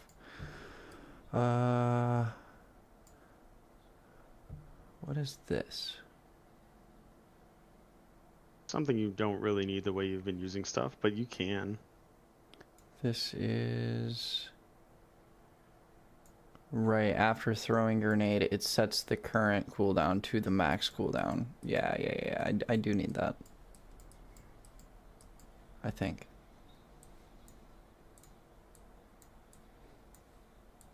Because that resets it at the end. Boom.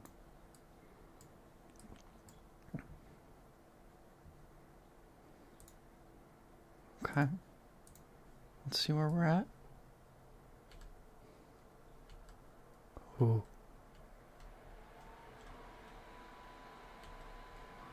Okay. It is still broken. I agree with you, Mr. Fish. He says you sound like a code master.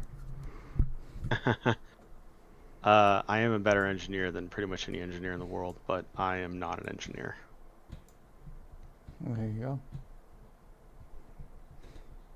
It's yeah, it's a long story. Okay, so this all looks the same, but it is broken. So... Ooh, you're a different color. Why are you a different color? Because I didn't split this. Do I really have to split this in order to make it work? Is that the only difference? I would check your booleans for TK on cooldown.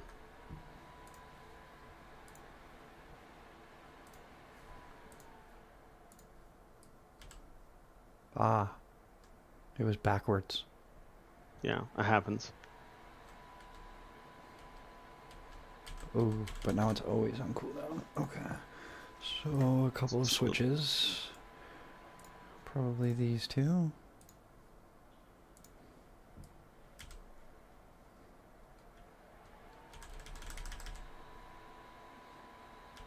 It was those two. Yay!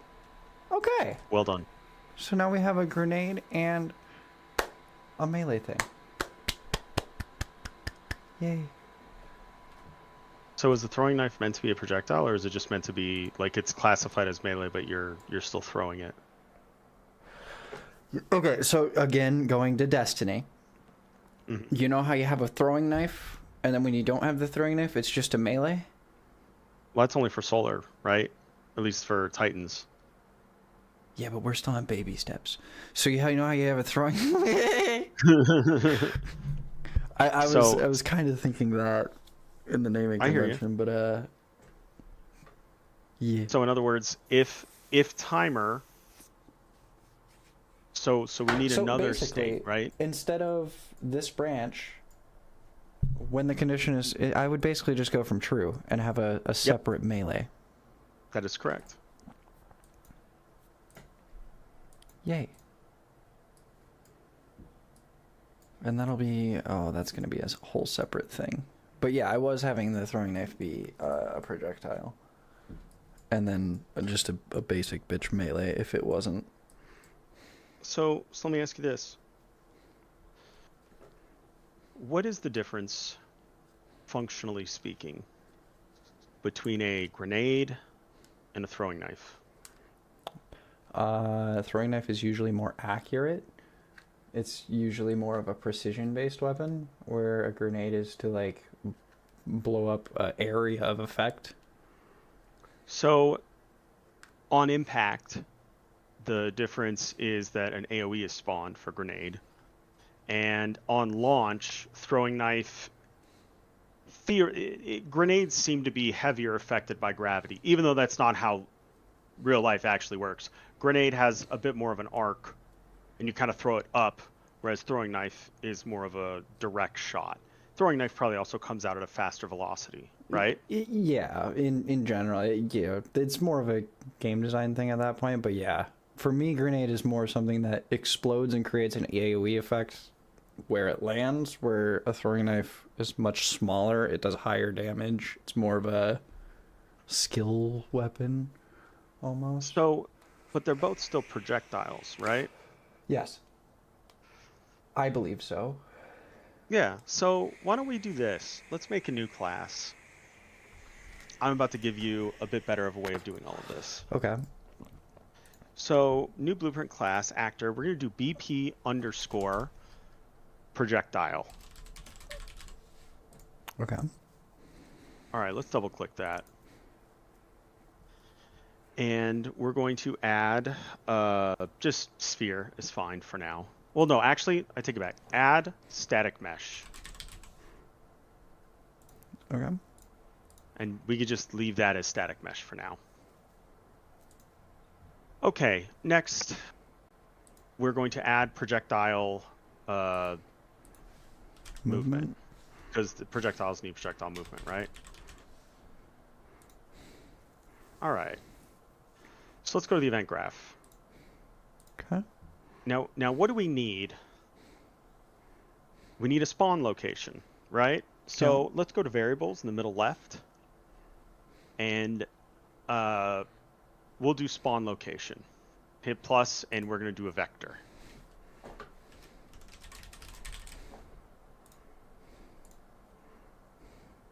Okay. Okay, and we need a velocity, right? So let's add another variable, velocity.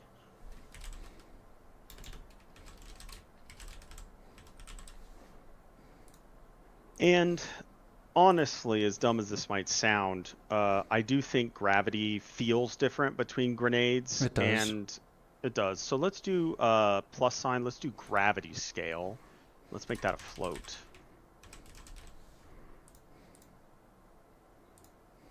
Now for the lesson, click on spawn location.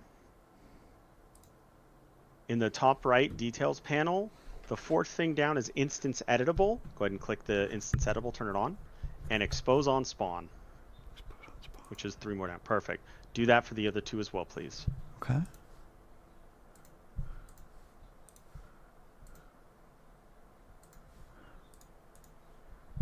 Okay. Okay. Actually, we don't need it for... Gravity scale? I don't think we need it for gravity scale. And let's do a plus variable. We're actually going to use speed. Yeah, we may want velocities pass through. We may not yet. We'll see. But go ahead and, for speed, leave that flat. As a matter of fact, instead of spawn, delete spawn velocity. We're gonna leave speed in though. All right. You said it was flat? Yeah, just leave it like that. Sorry. Okay. And then add unit direction. So hit the plus sign. And then we're gonna do unit direction. And that will be a velocity. Vector, I'm sorry. And we are going to instance editable and expose on spawn. And compile save. Now let's go back to the character. And I just right click on the graph, like below. Yeah, just right click spawn actor from class. Click it. In the purple, select projectile. BP underscore projectile. Click it. Hit the... Oh! Ooh, what's this? Ooh. Spawn location and unit direction. Now, we've been doing what's known not quite as a circular dependency, but something that is not ideal. When the character spawns the projectile, it should tell the projectile, this is how I'm angled, this is what we're going to do. Right?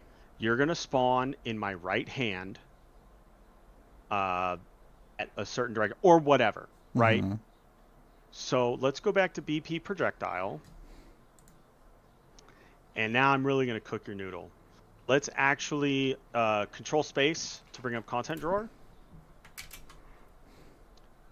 Right click BP projectile, create child, blueprint class, BP underscore projectile underscore the throwing knife. We're just going to use the to make a separate instance.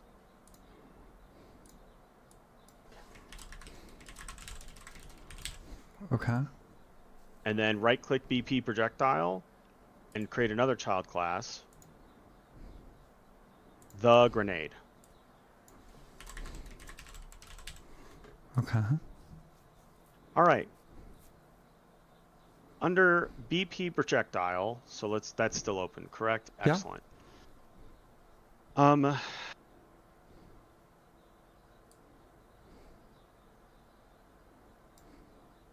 We want to, on begin play, we're going to, we don't even need spawn location. Hang on, sorry, I'm thinking of exactly how I want to manage the data. You're good.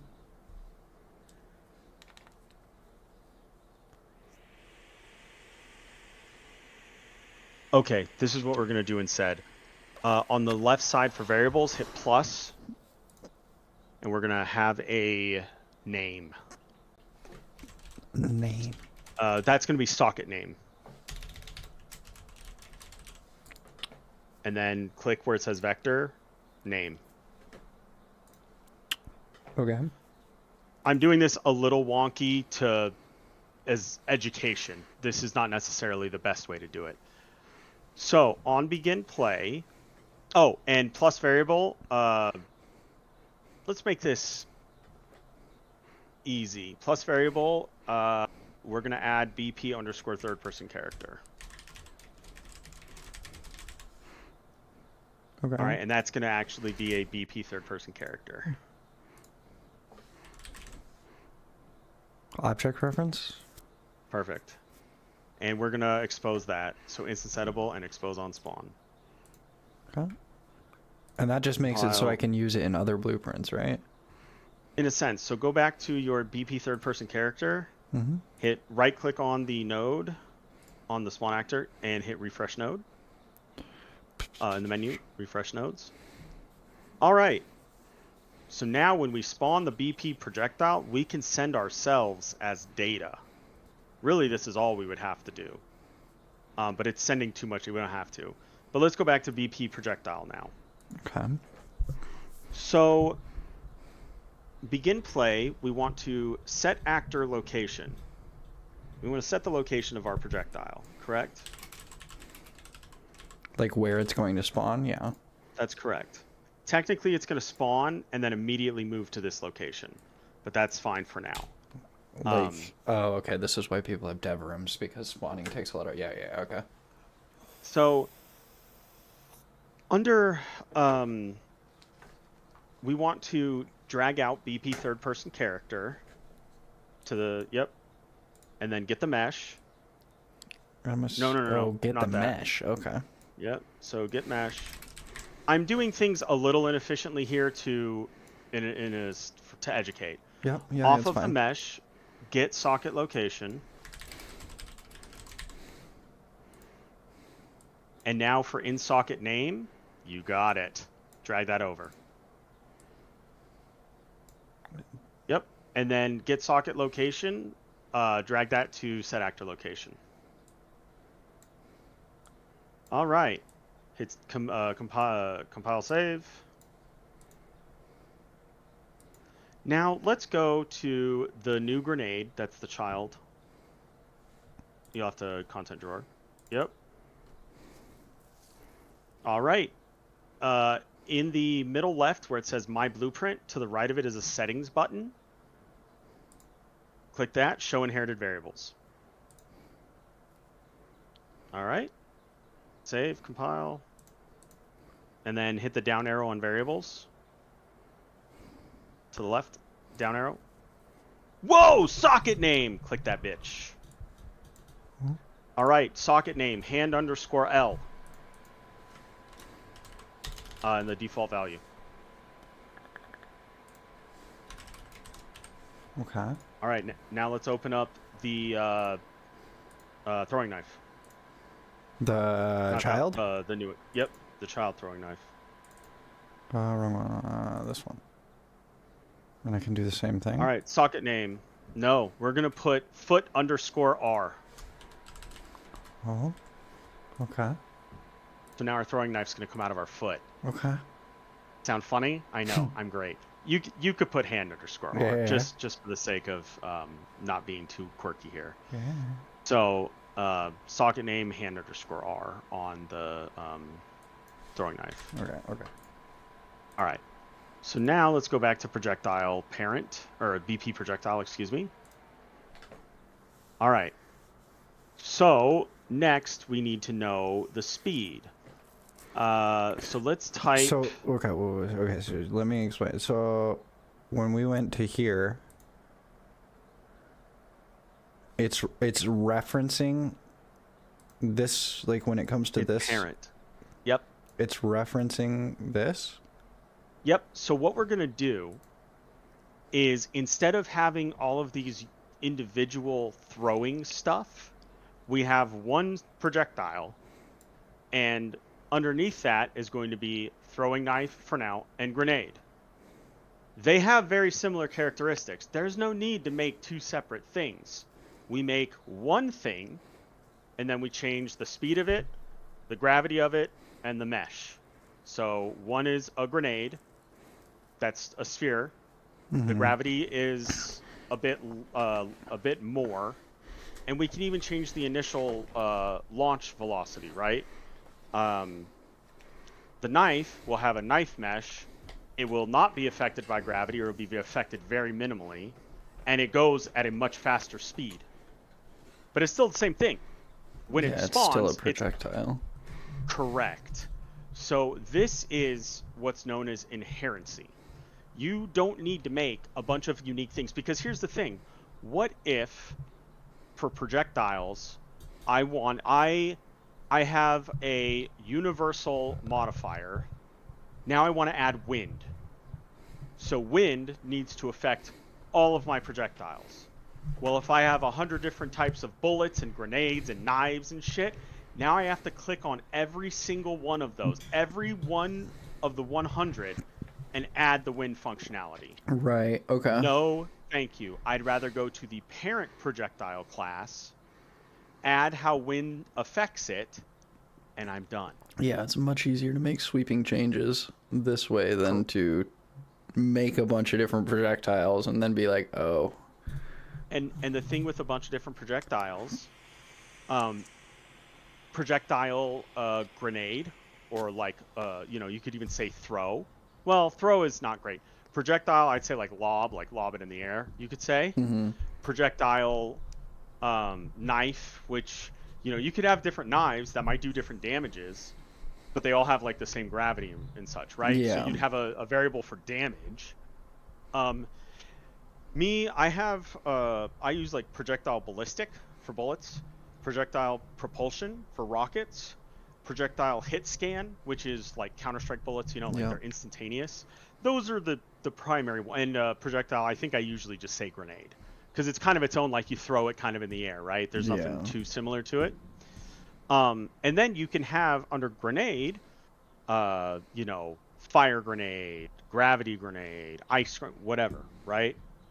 So if you just want to affect grenades, you just make a change to the grenade parent. If you want to affect all projectiles with, let's say, a wind, you would go to projectile parent. And that is how you use inherency. Okay. Neat. Yeah, okay. Yeah. Dude, everything comes back to Destiny. Yeah. It really does. It's a great game to reference. Bungie knows what they're doing. I kind of understand all the hate Destiny gets, but at the same point in time, to build what they've built is honestly incredible. Oh yeah, the game's really got more is. potential than anything else on the market by far. Yeah. So, the socket name, for instance, I put throwing knife out of your right hand, but because for grenade we put hand_L, it will spawn, your guy's ambidextrous. Now it spawns out of your left hand. And if you wanted a throwing knife that comes out of your foot, like the old like kung fu movies, you could put foot, throwing knife, hand, throwing knife, foot. You could have two of them. And like the only difference between them, maybe the foot one has a higher speed, but then it also, the spawn socket is foot_R. Yeah, that's pretty simple. And instead of making a whole new class, you just change the socket name and you're done. Or even just like if you decide to create a football at some point, or soccer ball, fucking Yogi Bear. You're good. You just cook it from the foot instead. Exactly. Okay. So very, very this cool. is what's known as inherency. The other big one is going to be composition, which that's a thing for another day.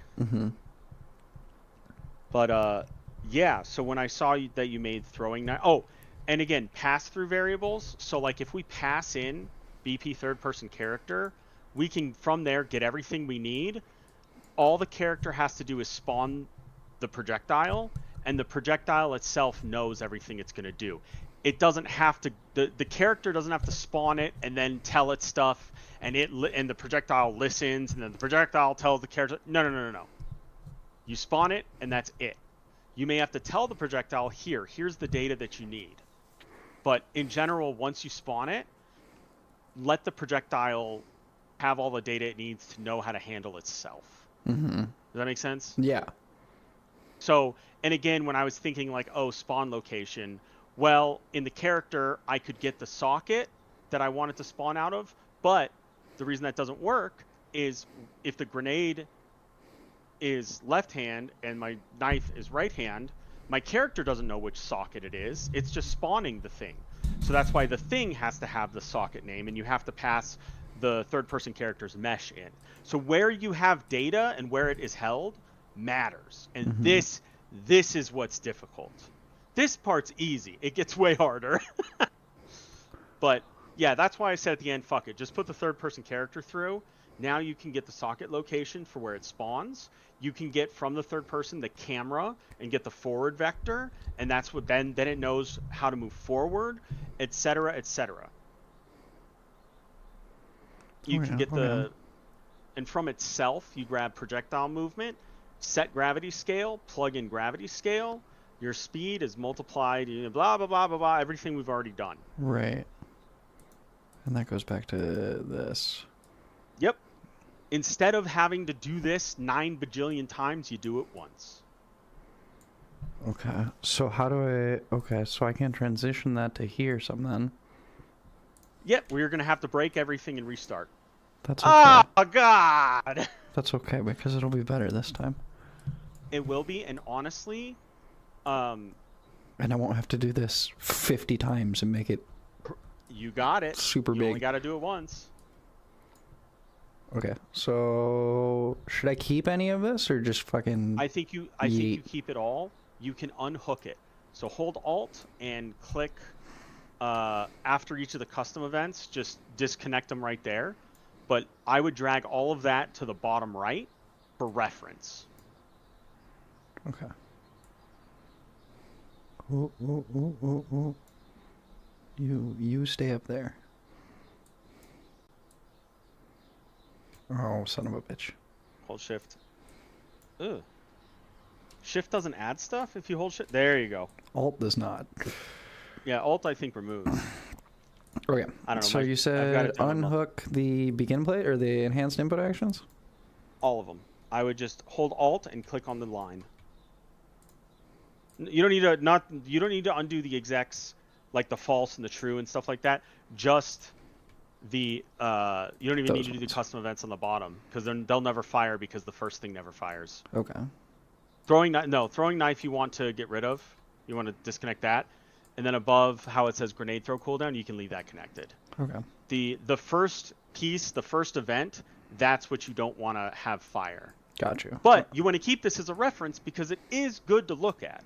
Yeah. Like if you work really hard on something, don't throw it away and then have to rethink about all that shit. Just later on, copy and paste it and maybe make a change or two, and you're good to go. That is fair. Yeah. Okay. Okay. Good thinking. Yeah. Because, I will want to reference this later as well. Yep. Now, when you go to launch the game, you know, when everything else is finalized, you do want to delete that. This, I guess, is called hanging code. It doesn't do anything. Honestly, there's no performance hit from it, but when other people go to look at your blueprints and when you work with other people, you do kind of want to keep things clean, right? I think Rockstar got a few lawsuits for that a little while back. Maybe. I wouldn't know, but... They left some spicy cutscenes in the back end of the game. Oh, that's not hanging code. That's working code. Hanging code is stuff that's disconnected or commented out. Oh, they found it on the disc. It wasn't actually in the game. Oh, yeah. They disconnect. Yeah, I see what you're saying. Yeah. So, anyway.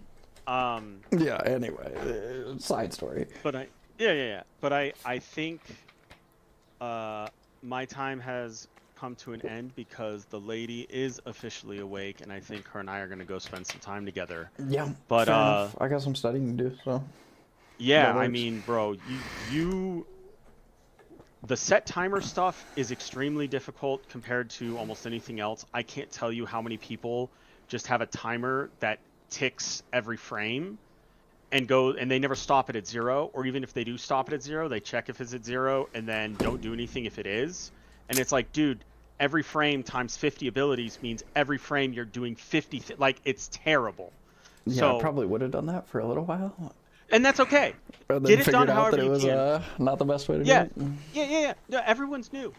I never give anyone shit for being new, but if someone's been doing this for 12 years and I see that, I'm going to be like, dude, come on. So... I mean, if there's a better way to do it, I'd like to learn early, so I'm happy. That's why I'm here. Yeah, but thank you very much. You're very welcome, man. It's been a pleasure working with you. I'm sure we'll do it again here soon. Yeah, shoot me the VODs when you can, or just download them, or whatever. If I could get some clips, that would actually be really good for some cool promo material. And I'll throw everything by you before I ever post anything, obviously. So yeah, go for it. I don't mind. I'm getting help, so you can do whatever you want. I greatly appreciate that, my friend. I'm out. Have a good day. I'll see you later. Yeah, you as well. Have a good one. Bye. Very cool. Okay, so going over everything. I mean, that's a lot today, dude. That's a lot. Okay, so...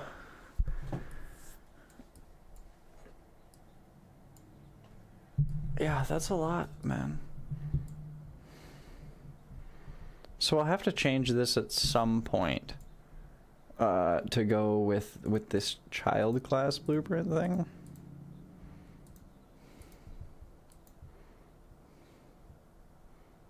But this at least is like all of the movement and like learning how.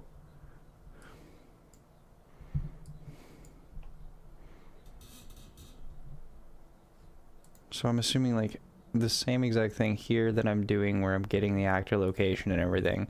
I'm basically going to do that exact thing here.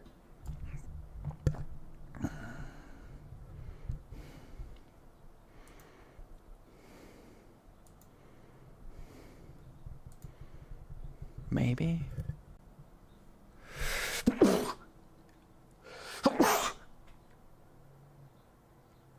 Ooh. Ooh. Okay, okay. But that is at least something that kind of works.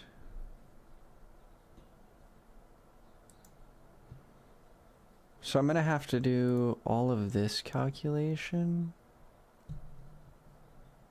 in here.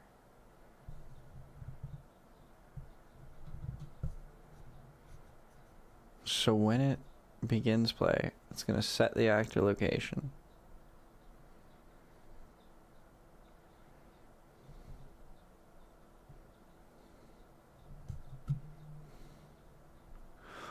What is...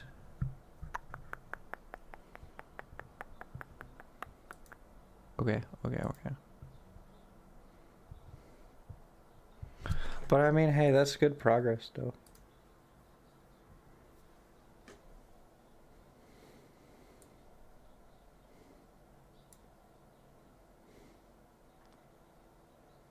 Yeah, it's... Okay, here's where it's setting the percent.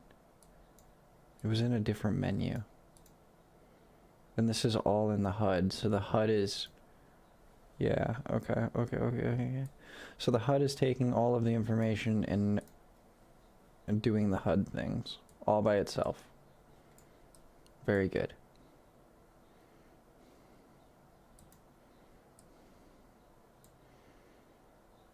This is taking the grenade and setting its speed. And then this is setting the speed based on how fast you're moving.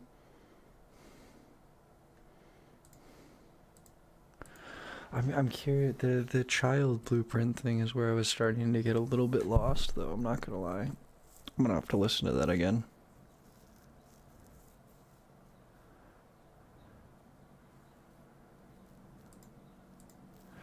Because I have...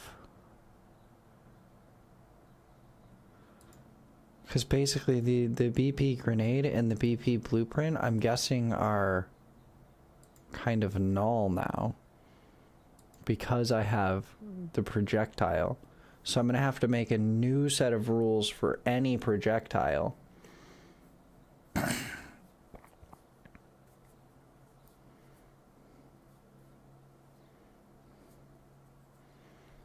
And then the children... Oh.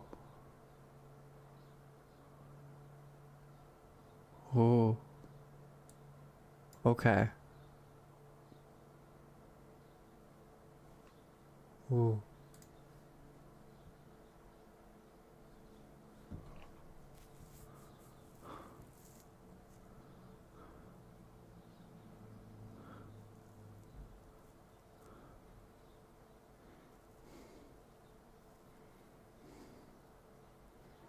Okay.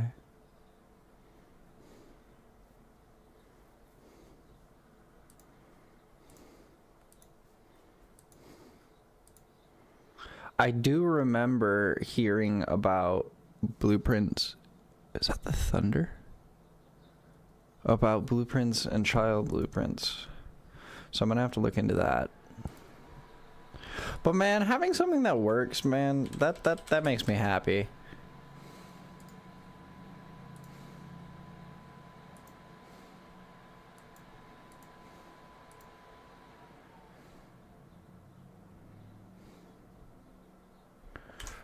Okay. And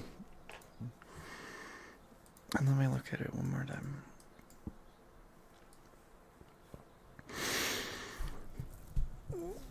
So when you do the action of a throwing knife, it checks to see if it's on cooldown. If it is on cooldown, it does nothing. If it is off cooldown, it spawns. I'm guessing this is going to be BP underscore the throwing knife. But it's... no. Projectile? Oh. Okay.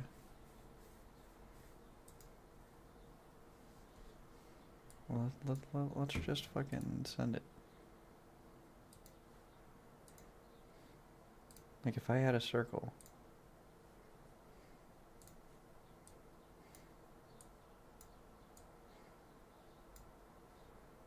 right? And this was what? This was throwing knife, so F.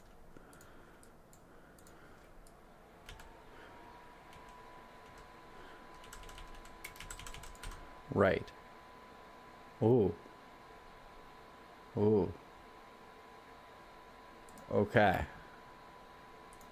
We are not on the right track there. Got you.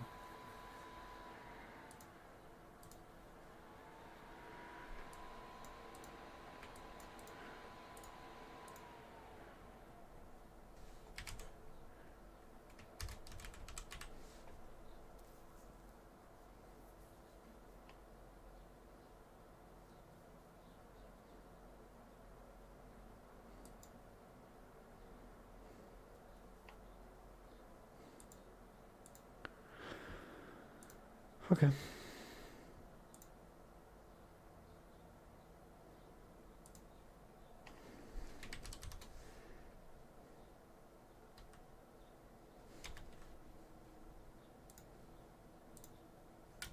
Why is it mad? I don't know why it's mad.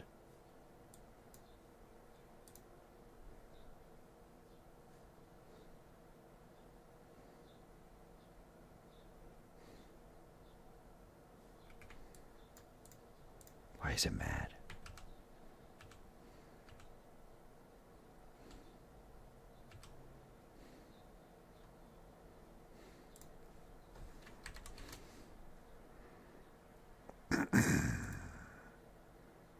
Why is it mad?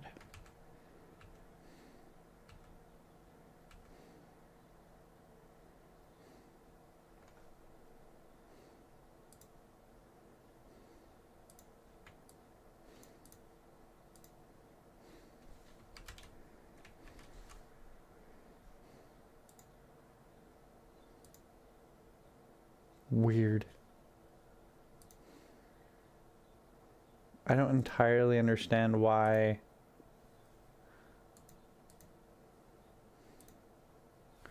Okay.